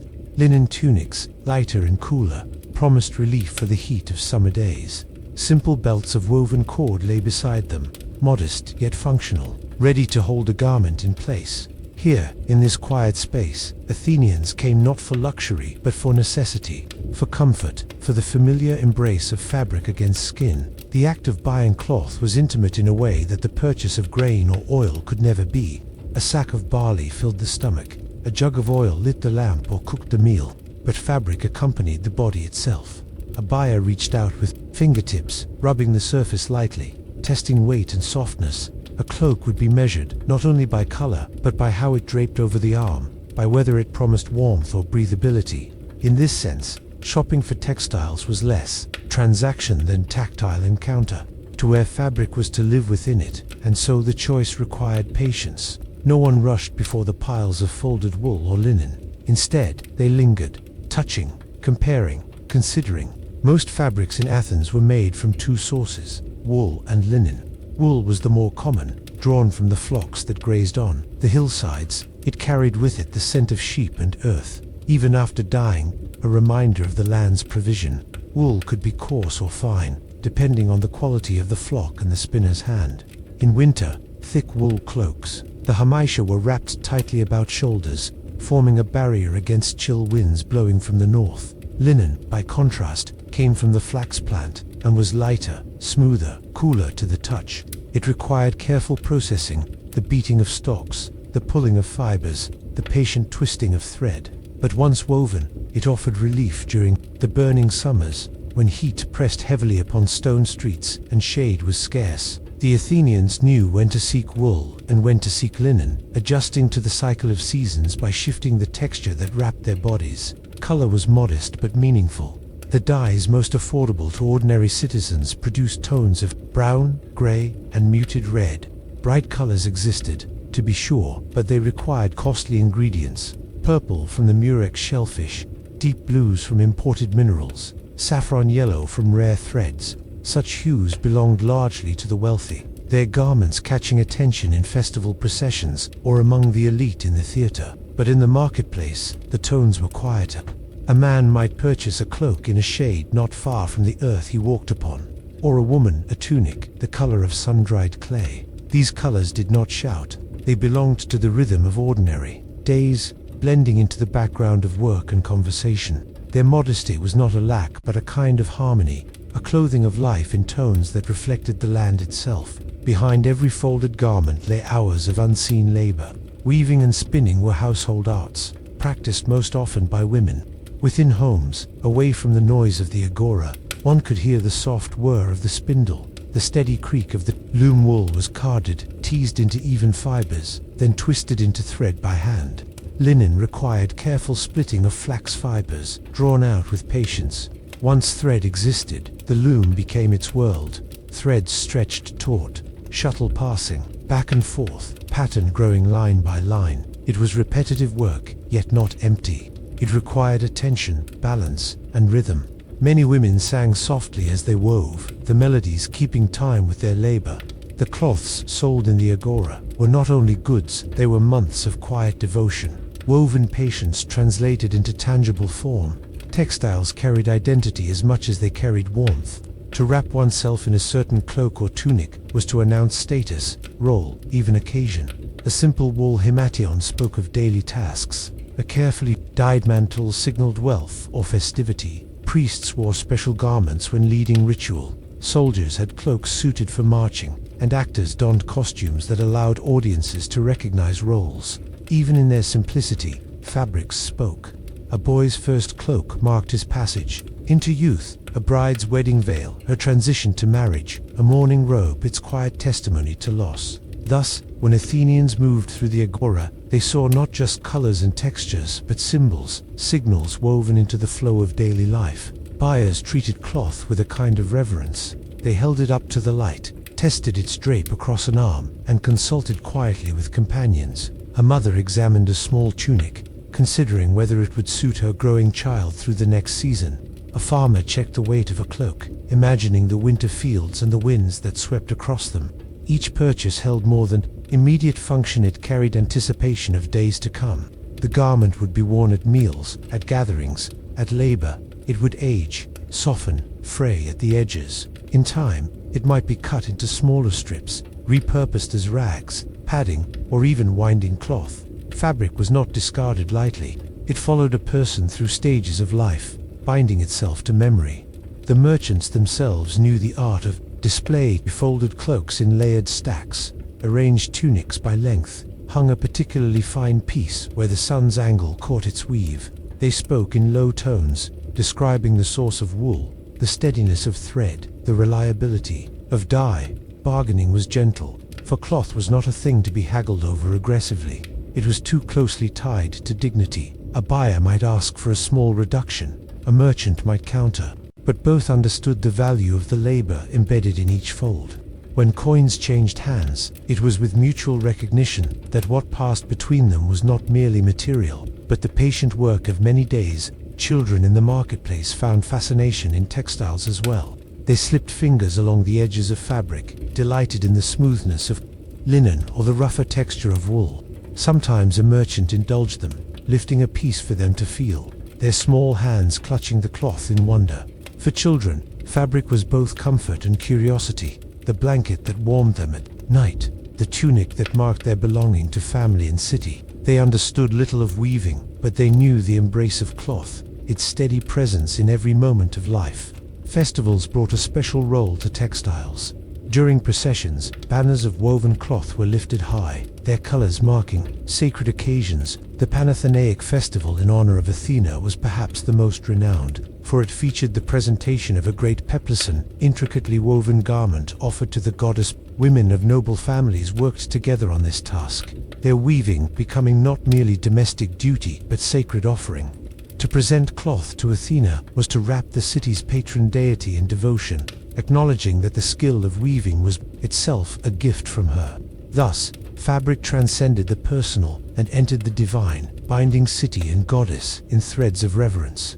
The symbolism of weaving also extended into myth. Stories told of the goddess Athena teaching mortals the craft, of the mortal woman Arachne who challenged the goddess and was transformed into a spider. These tales were not only entertainment, but reminders of the power and significance of textile work. To weave was to participate in a tradition older than memory, a link between human and divine. Every thread stretched on the loom echoed this lineage, and every garment worn in Athens carried within it a whisper of myth. Travelers, too, noticed the textile stalls. For them, cloth was a marker of culture, different from what they might find at home. They examined the weave, compared the dyes, noted the styles. Some purchased pieces as tokens of their journey, carrying Athenian fabric back to distant places. In this way, textiles became carriers of identity beyond the city itself. A cloak, woven in Athens, might one day warm a traveler in another land, its threads carrying silent witness to the marketplace where it was first unfolded. The presence of textiles in the agora reminded Athenians that clothing was both shield and statement. It protected against weather, but it also expressed belonging, modesty, dignity. A tunic was more than cloth. It was the visible surface of life, the layer between self and world. To walk clothed was to carry the work of others, the shepherd who tended sheep, the woman who spun wool, the weaver at her loom, the merchant who folded and displayed. Every garment was a gathering of lives, a collective creation worn quietly across shoulders and around waists. At day's end, when the sun lowered and stalls began to close, the fabric merchants refolded their wares. They stacked cloaks neatly, tied bundles of linen, covered piles against dust. The agora grew quieter, yet the garments remained, ready for tomorrow's touch, tomorrow's choosing. The cloth would wait patiently, as fabric always does, until called upon to serve again, and the people who bought it would carry it away, into homes, into fields, into festivals, into memory. Fabrics and textiles may have seemed ordinary in the marketplace, but they were never trivial. They were the silent companions of every life, the soft architecture of daily existence. They wrapped Athenians in comfort, in identity, in continuity. They spoke without words, carrying meaning in weave and dye, in weight and warmth. And so the quiet stalls of cloth were essential, not for noise or spectacle, but for the steady truth they embodied, that every life is lived within threads, that to dress is to belong, and that the patient work of spinning and weaving binds not only wool and linen, but the very fabric of a city itself. The sun of Athens, though gentle in the morning, would climb steadily toward its peak. By the time the marketplace had reached its busiest hours, Light fell down with an evenness that left little shadow across the square. Stones warmed beneath, bare feet in sandals, and the brightness stretched without pause, touching the stalls, the temples, and the cobbled streets alike. Yet along one edge of the agora, there was refuge. The Stoa stood waiting, a line of graceful columns holding, aloft a roof of terracotta tiles, its coolness inviting. Beneath this long arcade, Athenians found pause. It was not only shelter from the sun, but also from the endless motion of trade and voices. The Stoa was a gentle boundary, separating bustle from stillness, where one could drift from the noise of exchange into the shade of thought. The word itself, Stoa, was simple. It meant only a covered walkway, a colonnade stretching into distance. But in Athens, it was more than architecture. To stand beneath it was to step into a place of rhythm, where footsteps slowed, where voices softened, and where the air itself seemed calmer. Marble columns held not just weight but also silence, offering the impression that time did not hurry here. The market outside might swell with noise and color, but within these shaded halls there was a softness, as though the world had drawn a breath and was holding it gently. Travelers resting in Athens often remarked upon the comfort of its Stoa. In other cities, marketplaces were fully open to the elements, stalls unshielded from sun or rain. But here, the Athenians had embraced the art of combining necessity with grace. Shade, after all, was not luxury but survival in the Mediterranean heat. The Stoa gathered this simple need and turned it into something lasting. It was a place to lean one's back against stone, to sip a small measure of watered wine, to exchange greetings without hurry. For many, the Stoa was less a building than a pause stitched into the fabric of the city itself. As we walk beneath its roof in imagination, the air cools almost at once. The difference is not dramatic, but subtle, the kind of relief that quiets the body rather than startles it. Here, merchants who had finished their early trade gathered to rest. A farmer who had risen before dawn to bring figs and olives now sat with his basket beside him, no longer eager to sell but content to wait. His voice joined others in low conversation, words blending with the soft rustle of robes. Across from him, a craftsman unrolled a small cloth bundle containing bread and cheese, eating slowly in the shade. Nothing here demanded speed. Each act was carried with patience, as though the roof above had taught all who entered that life could be lived more gently. Philosophers too were drawn to the Stoa.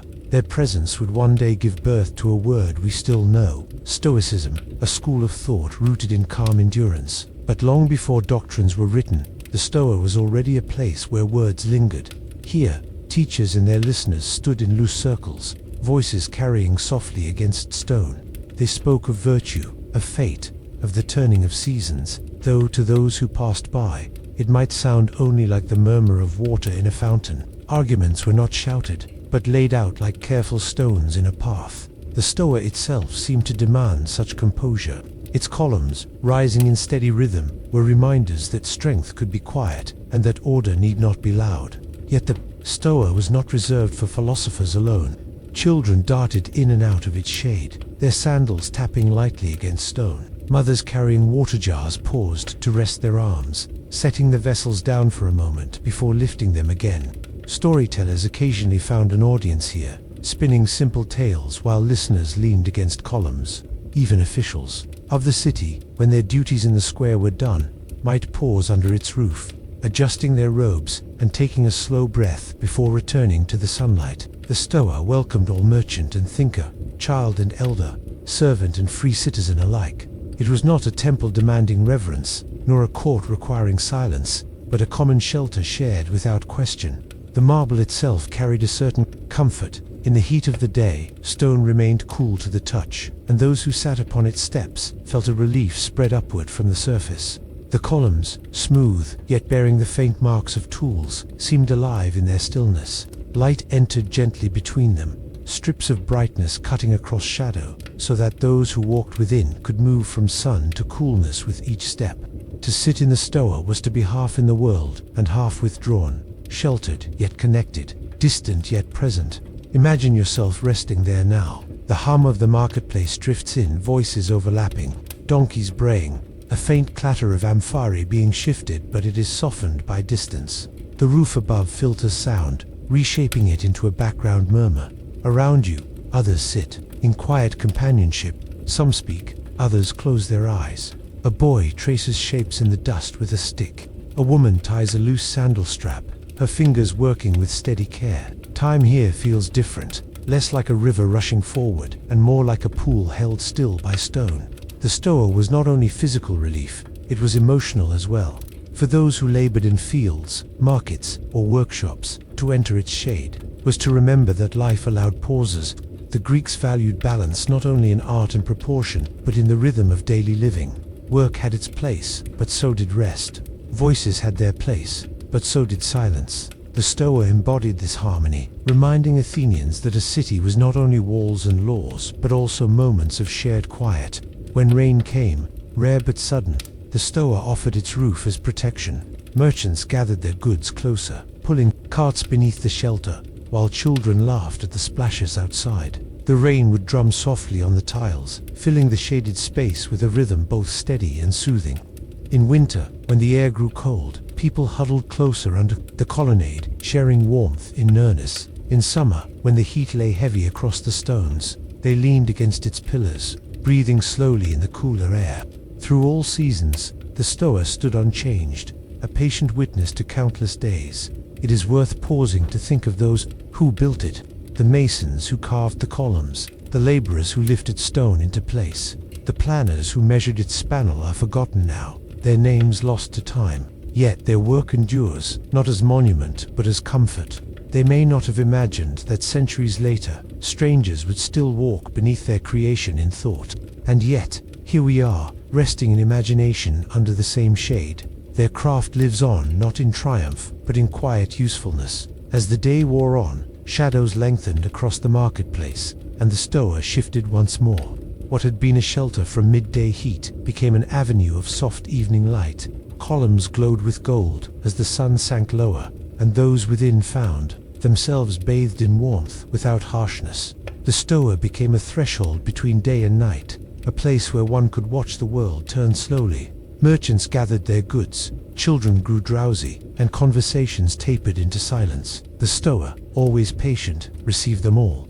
In later centuries, many stoas would be built across Greece, some grander, some more modest. But the ones in Athens remained special, not for size alone, but for the lives they sheltered. Each column had felt the brush of countless robes, each step had held the weight of uncounted feet. The stoa was not remembered in history for battles or decrees, but for being there, day after day, year after year, offering shade, calm, and pause. And so, as we step back from the scene, let us hold on to that image, a long colonnade of marble, its roof steady, its columns aligned, its space filled with quiet voices and the soft hum of life. The stoa reminds us that history is not always loud. Often, it rests in the shade, in the places where people paused, reflected, and breathed, together in simple peace.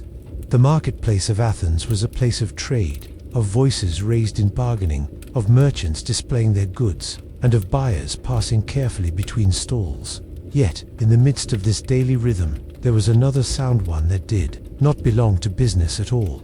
It was lighter than the thud of amphorae being shifted, quicker than the measured speech of haggling, and freer than the footsteps of those moving about their errands. It was the sound of children at play.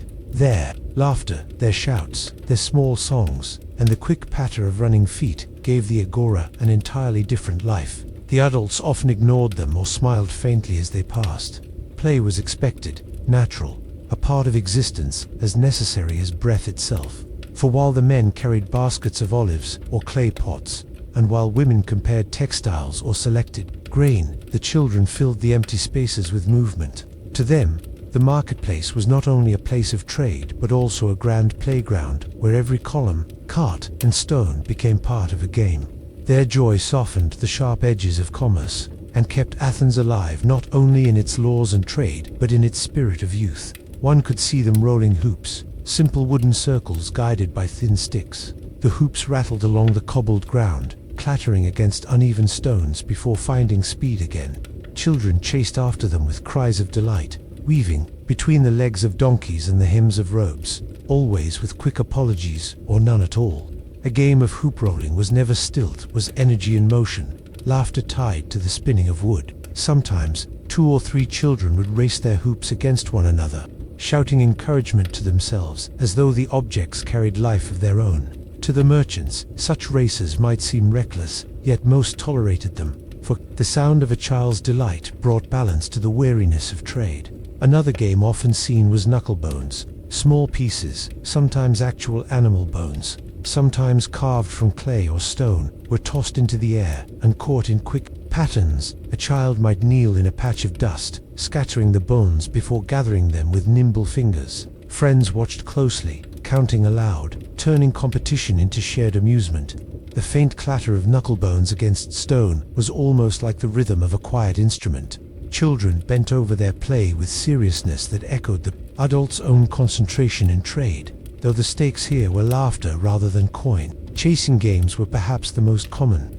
Children darted between stalls, leaping over baskets, weaving around the columns of the stoa, their sandals slapping lightly against stone. They chased each other without plan, with sudden turns and sudden pauses, laughter spilling behind them like trailing ribbons. Sometimes they carried little reed whistles, their high notes piercing the air before vanishing into giggles. Their games were not structured.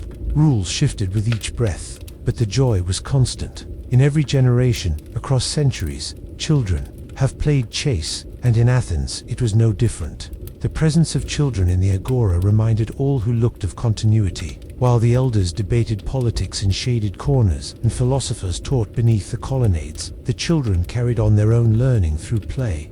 Each game was practice. Rolling hoops built coordination, tossing knucklebones taught focus, chasing tested agility. Without knowing it, they prepared themselves for adult life. Yet in the moment, the games were not lessons but delight. The joy of play carried them forward, filling hours while their parents bartered or conversed. Merchants often saw children as part of the background of the marketplace. Some smiled indulgently, offering figs or nuts as small gifts. Others frowned when games grew too close to fragile wares, a toppled amphora or scattered cloth being too much trouble. Yet even the most impatient trader could not deny the brightness that children brought. In a place where most voices argued over coin, the sound of laughter carried like sunlight. It lifted even the most tired spirit, reminding all who heard that life contained more than labor. Sometimes, a child's game would grow into a spectacle. A group of boys, finding a length of rope, would begin a tug of war, drawing cheers from those who paused to watch. Girls, gathering wildflowers from the edge of the square, might weave them into chains, crowning one another with garlands as though for a festival. Even the youngest found amusement, playing with pebbles, tracing shapes into the dust, or simply chasing after shadows. The smallest joys required the least. Parents rarely interfered unless danger threatened. They trusted the agora to hold their children. It was, after all, the heart of the city, watched over not only by merchants but by neighbors and friends. A boy who fell while running might be lifted by someone other than his own mother. Dust brushed from his knees before he was sent on his way again. A girl who grew too bold near a horse cart might be gently warned by a passing elder.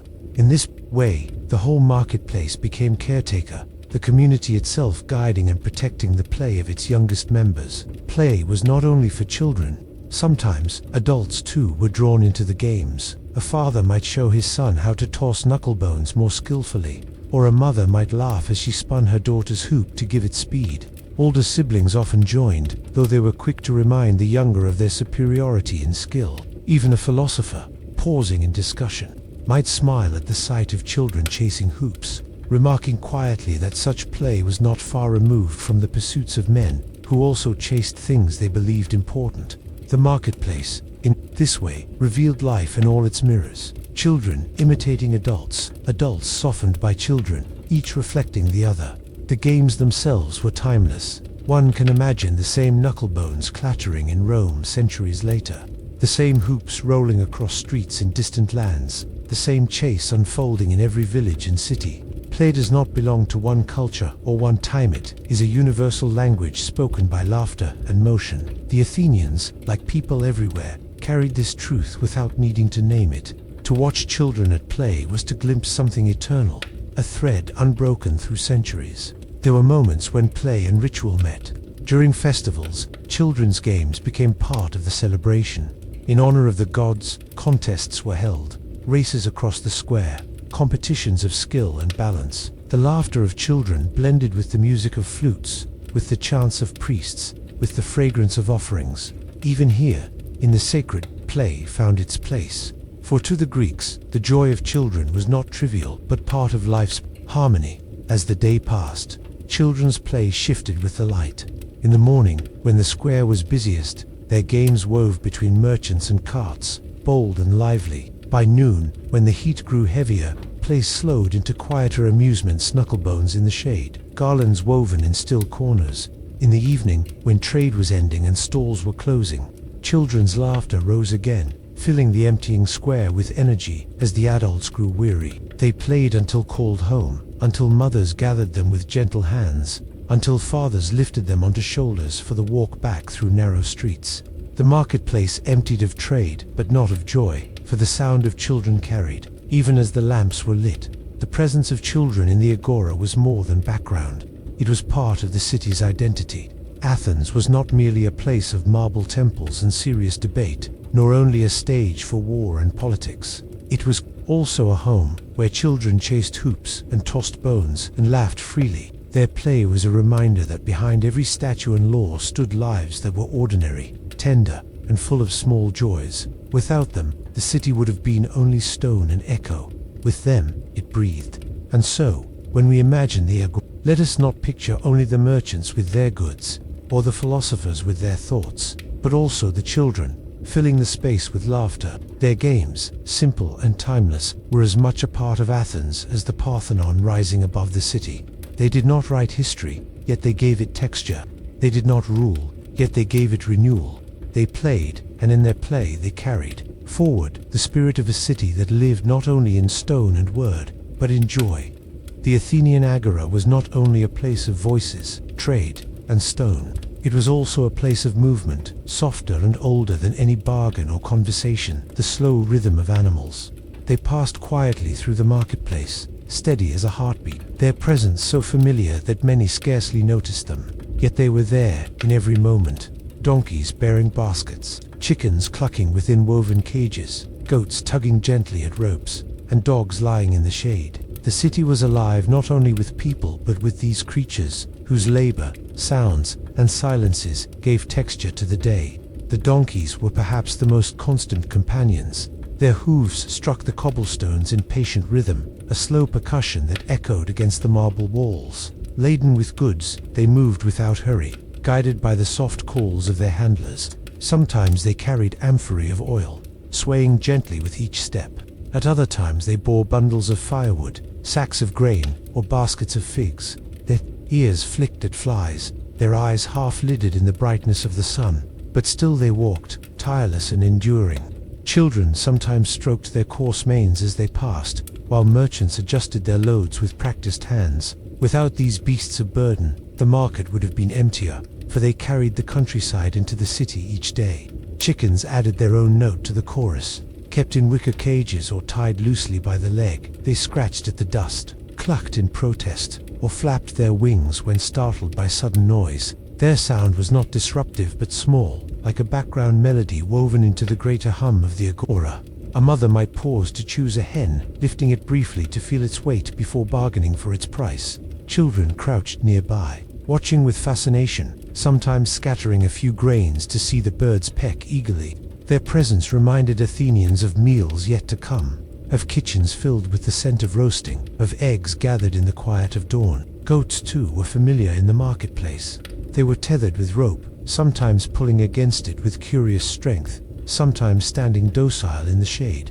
Their bleating was sharp, but not unwelcome, a reminder of the hills beyond, the city where flocks grazed among rocks and olive trees. Merchants offered their milk, carried in clay jars or fresh in small skins. Some goats were sold for meat, others for breeding, their value measured in both sustenance and lineage. To watch a goat in the agora was to see the countryside itself standing among the stalls, a fragment of the rural woven into the urban. And then there were the dogs, stray and companion alike. They moved easily through the crowd. Some lay sprawled, in patches of shade, rising only to stretch or drink from a fountain. Others trotted between stalls, noses low, tails wagging faintly. Many were tolerated, some were fed, and a few were true companions to merchants who valued their watchful presence. Dogs carried no goods, but they carried familiarity. Their eyes met those of men and women with a quiet understanding, their lives entwined with human life since time beyond memory. In Athens, as in so many places, dogs were both guardians and friends. The animals were not intruders upon the marketplace, they were part of its very design. Their movements, sounds, and smells reminded Athenians of the fields and farms that sustained them. The donkey's load spoke of harvest gathered, the chicken's cluck spoke of food prepared, the goat's bleat spoke of hills beyond, and the dog's bark spoke of watchful nights. Even the flies buzzing around them, the dust stirred by their hooves, and the faint scent of animals mingling with bread and olives created the texture of a living agora. Merchants knew their worth. A farmer who brought goods to sell relied first on his animals. Without donkeys, sacks of barley would remain in the fields. Without goats, milk would sour before reaching the city. Without chickens, there would be fewer eggs for households, fewer meals prepared with their rich simplicity. Each creature was part of the chain that bound countryside and city together. The agora, therefore, was not only a human creation but a shared stage where human and animal met. Children delighted in the presence of animals. They ran to stroke a donkey's flank, scattered crumbs for chickens, or giggled when a goat tugged its rope suddenly. Dogs, especially, won their affection, receiving pats and scraps with equal joy. The laughter of children and the calm presence of animals together softened the square. In the midst of debate, trade, and labor, here was something untroubled, the timeless companionship of creature and child. The philosophers beneath the stoa sometimes remarked on these animals. One might gesture to a donkey and note its patience as an image of endurance. Another might point to a dog's loyalty as an emblem of virtue. Animals, so near to daily life, became metaphors for thought, symbols of human character. To the Greeks, who filled their myths with bulls, eagles, serpents, and horses, the creatures of the agora were never merely background. They were reminders of deeper truths, both ordinary and divine. As the day moved forward, the role of animals shifted with the needs of people. In the morning, donkeys arrived heavily laden, their steps slow but purposeful. By midday, many stood tethered in the shade, their burdens unloaded. Chickens were sold steadily, their cages emptied by evening. Dogs grew bolder as the crowd thinned, sniffing at discarded scraps. Goats bleated with impatience as the sun sank lower, waiting to be led homeward. The rhythm of animals followed the rhythm of the market, and as trade waned, their presence too began to fade. At dusk, when lamps were lit and the stalls closed, the animals moved outward again, guided by farmers and merchants. Donkeys turned back toward country paths, chickens clucked softly in their baskets, goats trotted obediently behind ropes, and dogs followed whichever path promised food or companionship. The agora, once filled with their sounds, grew quieter, leaving only faint traces of their passing, hoof marks in the dust, stray feathers caught in corners, the lingering scent of hay. And yet, though they departed with the people, the memory of their presence remained. For animals, like children, gave the marketplace its gentleness. Without them, it would have been harder, more metallic in tone, filled only with stone, coin, and argument. With them, the square was softened, its life balanced between work and companionship. The animals reminded Athenians that the city did not stand apart from nature but was bound to it, dependent on the same cycles of birth, sustenance, and labor that shaped all living things. When we imagine the agora then, let us not see it as a place of people alone. Let us walk among the donkeys with their swaying loads, hear the flutter of chickens in wicker cages, pause at the bleating of goats, and smile at the dogs dozing contentedly. Let us notice the simple truth that animals gave the city its breath as surely as people did. They carried the countryside into the heart of Athens, one step, one sound, one gentle presence at a time. The agora of Athens, so alive with the pulse of the day, gradually surrendered itself to evening. As the sun dipped lower in the sky, its golden light slid across the marble columns and softened the edges of stone, turning sharp outlines into muted shadows. The air grew cooler, lighter, and filled with a sense of gentle completion. Where once the square had hummed with voices, with trade and laughter, with footsteps pressing against cobblestones, there was now a gradual quieting, a gathering stillness, as if the marketplace itself sighed after long hours of labor. The closing of the day was no abrupt act, but a slow and patient ritual, a rhythm Athenians knew as well as the rising of the sun. Vendors began to gather their wares with deliberate care. Stalls that had been bright with figs, olives, and loaves of bread now grew bare, the baskets emptied, their fragrant offerings taken home to kitchens across the city. The hands that had measured grain, weighed wool, or poured wine now folded cloths, stacked jars, and tied bundles for safe return. Each gesture was unhurried, each task repeated countless evenings before. A merchant would look once more at the coins collected, then tie them in a small pouch. Another would pat the back of a weary donkey, preparing it for the walk back toward the farms. The close of the agora was as steady as its opening, its motions formed by long habit and quiet necessity. Oil lamps were lit as the sky deepened. Their flames were small at first, trembling in the dusk, but as night thickened, their glows steadied, spilling golden light onto worn stone and wooden stalls. The lamps did not blaze but flickered gently, enough to mark paths for lingering steps. Their scent of burning oil mixed faintly with the lingering smell of baked bread and fresh herbs, creating an atmosphere both homely and sacred. For Athenians, the lamplight was a sign not only of evening but of continuity. Day had not ended, but merely shifted into another form, calmer, softer, more reflective. Footsteps echoed as people left the square. Some walked in pairs, still talking, in hushed voices about bargains struck, about news heard, about children waiting at home. Others moved alone, carrying baskets on their shoulders, their figures leaning forward as they passed into the narrow streets that stretched beyond the open heart of the city. Sandals pressed against stone, a rhythm slower than the morning's eager arrival. The marketplace was no longer a place of anticipation but of release, a place one departed from with the ease of work completed. The sounds of the agora grew fewer, where there had been shouts of vendors calling their prices. Now there was only the murmur of a last few bargains concluded, the laughter of a small group lingering in the shade of a stoa, or the faint bray of a donkey adjusting its load. Even the animals seemed to sense the end of the day's labors. Chickens rested quietly in baskets, goats tugged less at their ropes, dogs stretched their limbs and yawned as if preparing to settle for the night. The entire square seemed to breathe slower, its pulse quieted by the approach of night. For the philosophers who had debated beneath the colonnades, the evening was also a moment of pause. They gathered their cloaks, finishing their final words with lowered voices. Some lingered in discussion, their silhouettes dark against the lamplight, while others walked off toward private homes, their minds still turning with thoughts stirred during the day. The stoa, which had sheltered so many words, now echoed softly with only the memory of them. Philosophy, trade, gossip, and laughter alike dissolved into the twilight, leaving behind the calm stillness of marble columns touched by firelight. The coolness of evening air carried scents that spoke of both presence and departure. The faint aroma of herbs, thyme, mint, oregano lingered where sellers had once displayed their bundles. The smell of olives and pressed oil clung faintly to the ground where jars had been stacked. Even the sweetness of figs left behind a trace, as though memory itself had a fragrance. Smoke from nearby homes began to drift across the agora, joining the lamplight with its quiet curl, promising warmth and meals shared in the privacy of houses.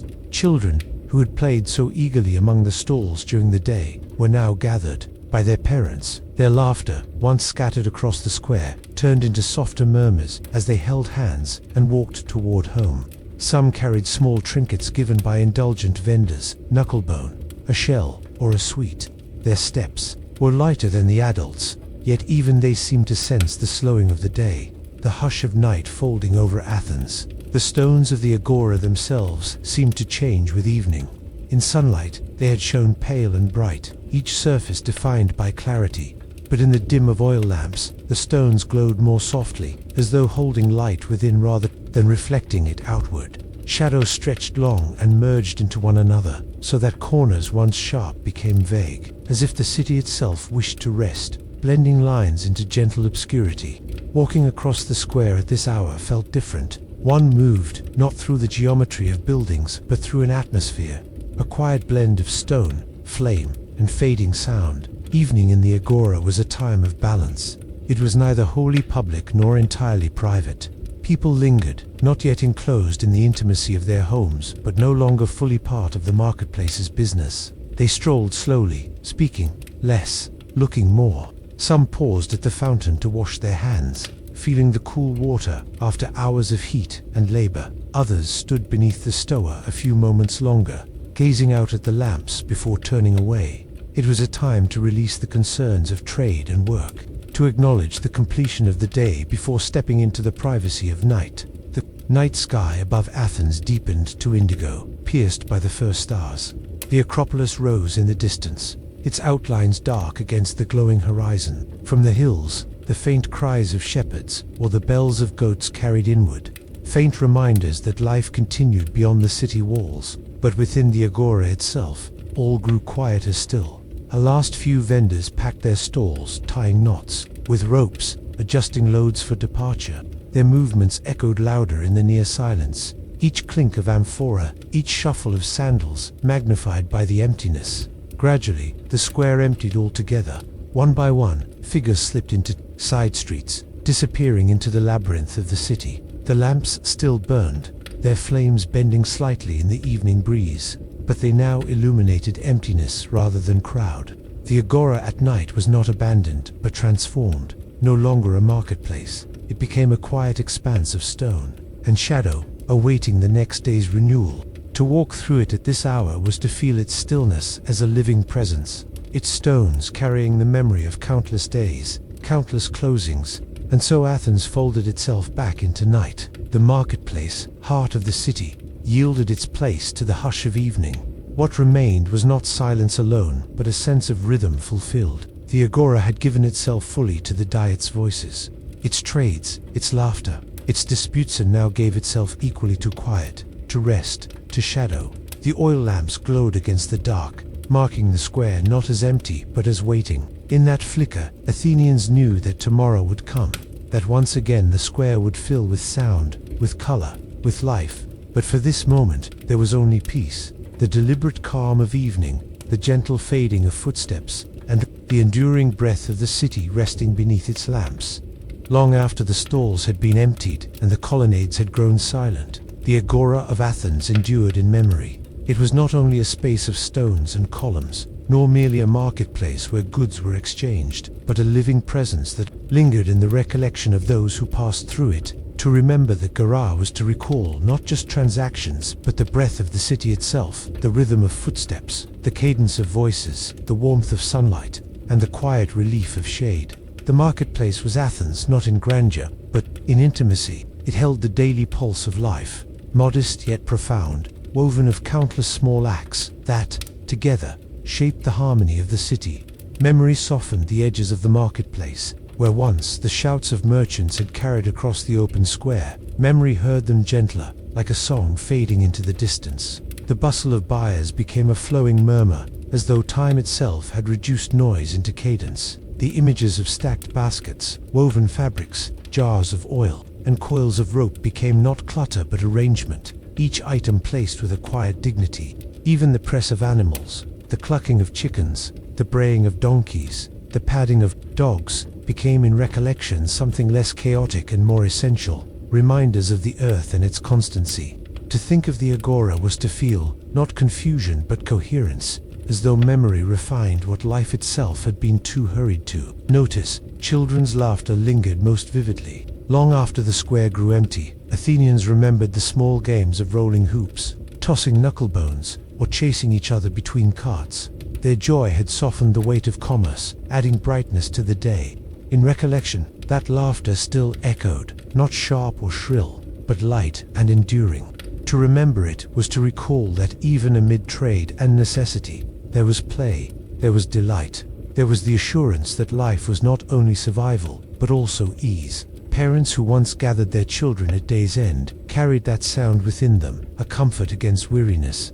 Memory, like a parent, kept the laughter safe, replaying it when the square itself grew dark. The philosophers who had spoken beneath the stoas were also remembered. Not every passerby had paused to listen, but all had felt their presence. Their conversations about justice, virtue, and truth drifted into the air like smoke, sometimes caught, sometimes ignored, but always present. In memory, those voices did not vanish with the day's end. They lived on, lingering in thought, shaping later reflection. The Agora was remembered not only as a place of buying and selling, but as a school without walls, where the city itself seemed to participate in questions greater than trade. The memory of such conversations was like a lamp that continued to glow, illuminating the ordinary with a sense of purpose. The memory of the Agora was not grand or heroic, for it was not built upon battles or victories, but upon repetition. Day after day, the same motions were performed: baskets lifted, coins exchanged, fabrics folded, bread broken. Yet precisely because of their ordinariness, these acts grew luminous in recollection. Life did not need spectacle to be meaningful. It was in the steady rhythm of small tasks, the shared presence of neighbors, the knowledge that tomorrow would repeat today, that Athenians found assurance. In memory, this constancy became beauty. The market reminded them and reminds us that the ordinary is enough, that the pulse of life is not measured by triumphs but by togetherness. Even the close of day became part of memory. Athenians recalled the soft glow of oil lamps, the fading of footsteps, the cool air drifting in as twilight settled. To think of the Agora at night was to remember peace, the city folding gently into quiet. For some, that memory was tied to the scent of bread lingering in the air. For others, to the faint touch of marble cooled by evening. These details did not vanish, they remained in recollection, becoming part of the story the city told itself. Sleep often came upon Athenians with these impressions still alive in the mind. The day complete, the square quiet, the lamps flickering like stars upon the earth. Time passed, and still the market lived in memory. Children grew older, vendors retired, philosophers aged, and yet all carried within them the shape of the square. The Agora was more than a place, it was an imprint upon the heart. Even those who traveled far beyond Athens recalled its rhythm, for it represented not merely the city but the essence of communal life. To remember the Agora was to remember belonging. Its stones carried the footsteps of generations, its air the voices of countless exchanges, its shade the comfort of shared pause. No monument, however tall, could hold memory as deeply as the marketplace did, for it was woven directly into the fabric of living. Generations later, when people spoke of Athens, they did not remember only temples or battles. They remembered the Agora, where neighbors met and lives unfolded together. To recall it was to recall ordinary humanity, men and women gathering, not to conquer or to boast, but to live. The beauty of the market was not in its stones, nor in its commerce, but in its ordinariness, in its invitation to share the day with others. Memory lifted this ordinariness into something enduring, something gently sacred. Even now, to think of the Athenian marketplace is to be drawn into that memory. We see again the long shadows cast by stowers, hear the faint murmur of voices blending together, feel the warmth of stone beneath the sun. We walk once more between stalls, noticing fabrics, fruits, jars, and baskets, each carrying the weight of both necessity and beauty. We linger in the shade, listening not only to the philosophers, but to the cadence of life itself. And as we walk out of the Agora, we carry with us the same quiet assurance Athenians once did, that the ordinary pulse of life is its own gift. The market remembered is not lost, for memory itself is a kind of presence. Just as oil lamps glowed after the sun had gone, so too does recollection glow after the square has emptied. Memory is the evening lamp of the mind, preserving what the day has offered. In remembering the Agora, we remember not only Athens but ourselves. For each of us has known a place like Eater Place, where we lived among others, where the ordinary became luminous, where life, in its simplest forms, showed its quiet beauty. And so, as sleep approaches, the marketplace returns once more in thought. We see the lamps flickering, hear the footsteps fading, feel the coolness of evening settle over the stones. The Agora rests, and so do we. In its memory, we find calm. In its recollection, we find peace. The market remembered becomes the heart, remembered the gathering of life itself. Just as Athenians closed their eyes with the sound of the Agora still within them, so may we, in the soft recollection of the marketplace. Sleep may find us, as it found them, carrying us gently into the night. The marketplace of ancient Athens has now quieted in our imagination, yet its rhythms still linger in the spaces between thought and breath. We have walked its stone-paved streets, touched the edges of its pottery, inhaled the fragrance of its herbs, and listened to the hum of voices that once filled its open air. Now, as we close our journey, the echoes of the agora remain not as noise, but as a soft and steady murmur like the distant sea, always present, always gentle, always cradling the mind toward stillness. The agora was never merely a place of trade, it was a breathing heart, pulsing not with the rush of urgency, but with the slow and patient rhythm of ordinary life. Bakers shaping loaves at dawn, potters molding clay with fingers dusted in earth, women balancing vessels of water with quiet dignity. All of these scenes unfolded not with spectacle but with persistence. Each act was small, yet together they wove the fabric of a society. It is in such ordinary acts that we glimpse the deepest truth of history, that greatness is not only in temples, nor in battles, nor in names remembered, but in the steady patterns of daily existence. Olive oil gleamed like liquid sunlight in clay jars. Its uses were endless, burning in lamps that outlasted night, nourishing bodies with food, soothing skin with touch. In its flow, we saw the constancy of nature, the tree that bends in the wind, that grows through seasons, that gives year after year without complaint. In every droplet poured into a pan or onto a child's skin, Athenians carried forward a ritual older than memory. And when we pause with this simple oil, we realize that even the quietest things, the most unassuming gifts of earth can hold a civilization together.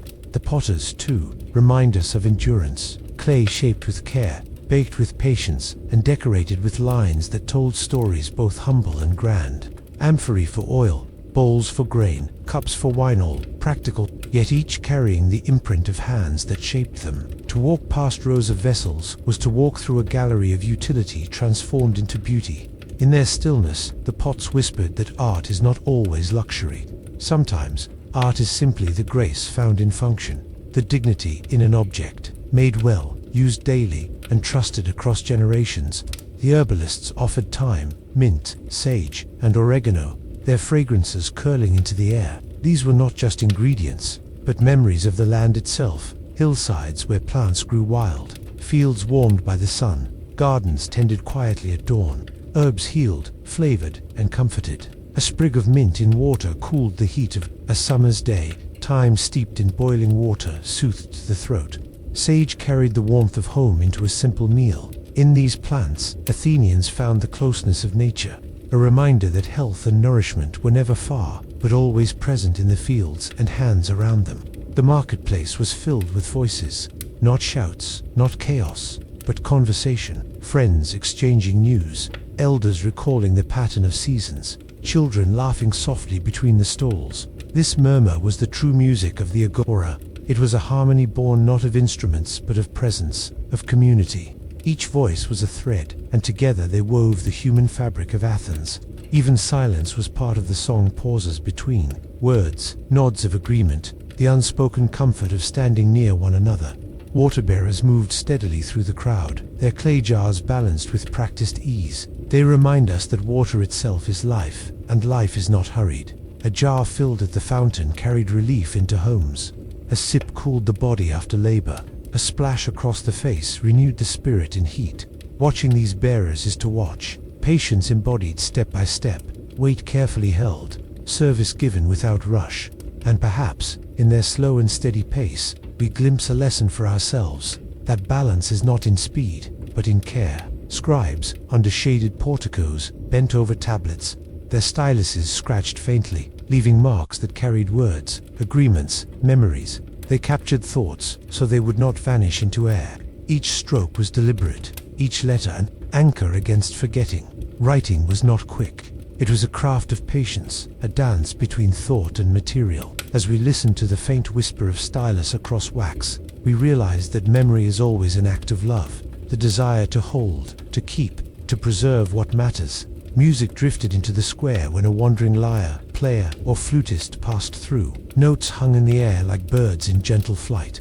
They did not command the market, nor drown its voices, but joined the man, added harmony, a layer of lightness. For a moment, Athenians paused, coins changing hands slowed, and hearts tilted toward the sound. In such music, the day softened, and life felt less like labor, more like dance.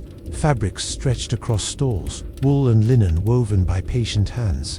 Buyers touched, weighed, and chose carefully. Knowing that cloth was more than covering it, was comfort, identity, and belonging. The warmth of a cloak in winter, the coolness of linen in summer, the dignity of being clothed simply but well, all were quiet assurances. The work of spinning and weaving was often unseen, done in homes, yet it clothed a city. In each fold of cloth we find care, skill, and continuity. The stowers offered shade, marble colonnades casting cool relief from the sun. Here people rested, reflected, spoke softly of ideas, or simply let time pass. Beneath their columns, Athens breathed, more slowly. To sit under a stoa was to feel both protected and open to the breeze, to the company of others, to thought itself. Perhaps philosophy was born not in grand lectures, but in these shaded pauses where minds, cooled by shadow, found room to wonder. Children played rolling hoops, tossing knucklebones, chasing one another between stalls. Their laughter, gentle and free, softened the market's edges. Play is timeless, unchanged across centuries. In their games we recognize ourselves, our own childhoods, and the enduring truth that joy is never separate from life, but woven within it. Animals, too, moved quietly through the market. Donkeys bore loads, chickens clucked in baskets, dogs dozed lazily in shade. They were not spectacle but companions, reminders of the wider circle of life beyond the city walls. Their presence grounded Athens in the earth itself, connecting urban stone to rural field. Evening came, and oil lamps flickered to life. The day folded gently, as footsteps faded into narrow streets, and the agora settled into quiet. The smells of bread, herbs, and dust lingered faintly, like the aftertaste of memory. The marketplace did not vanish with night. It transformed, resting until dawn returned, and in memory it remains still. The agora is not only a square of stone, long since worn by time. It is a memory of community, of lives lived together in simplicity. Tells us that history is not always thunderous. Sometimes it is a hum, a whisper, a quiet rhythm repeated so many times it becomes invisible till we stop and listen and realize its beauty. So now, as our own evening deepens, let the echoes of the agora cradle us. Let the smell of bread, the glow of lamps, the murmur of voices, and the laughter of children carry us toward rest. The ancient marketplace has folded into silence, but in its silence we find peace. And as Athenians once lay their heads to sleep after long ordinary days, so too may we. For the quiet pulse of life, the heartbeat of the ordinary is timeless, and in remembering it, we drift softly, gently, into the night.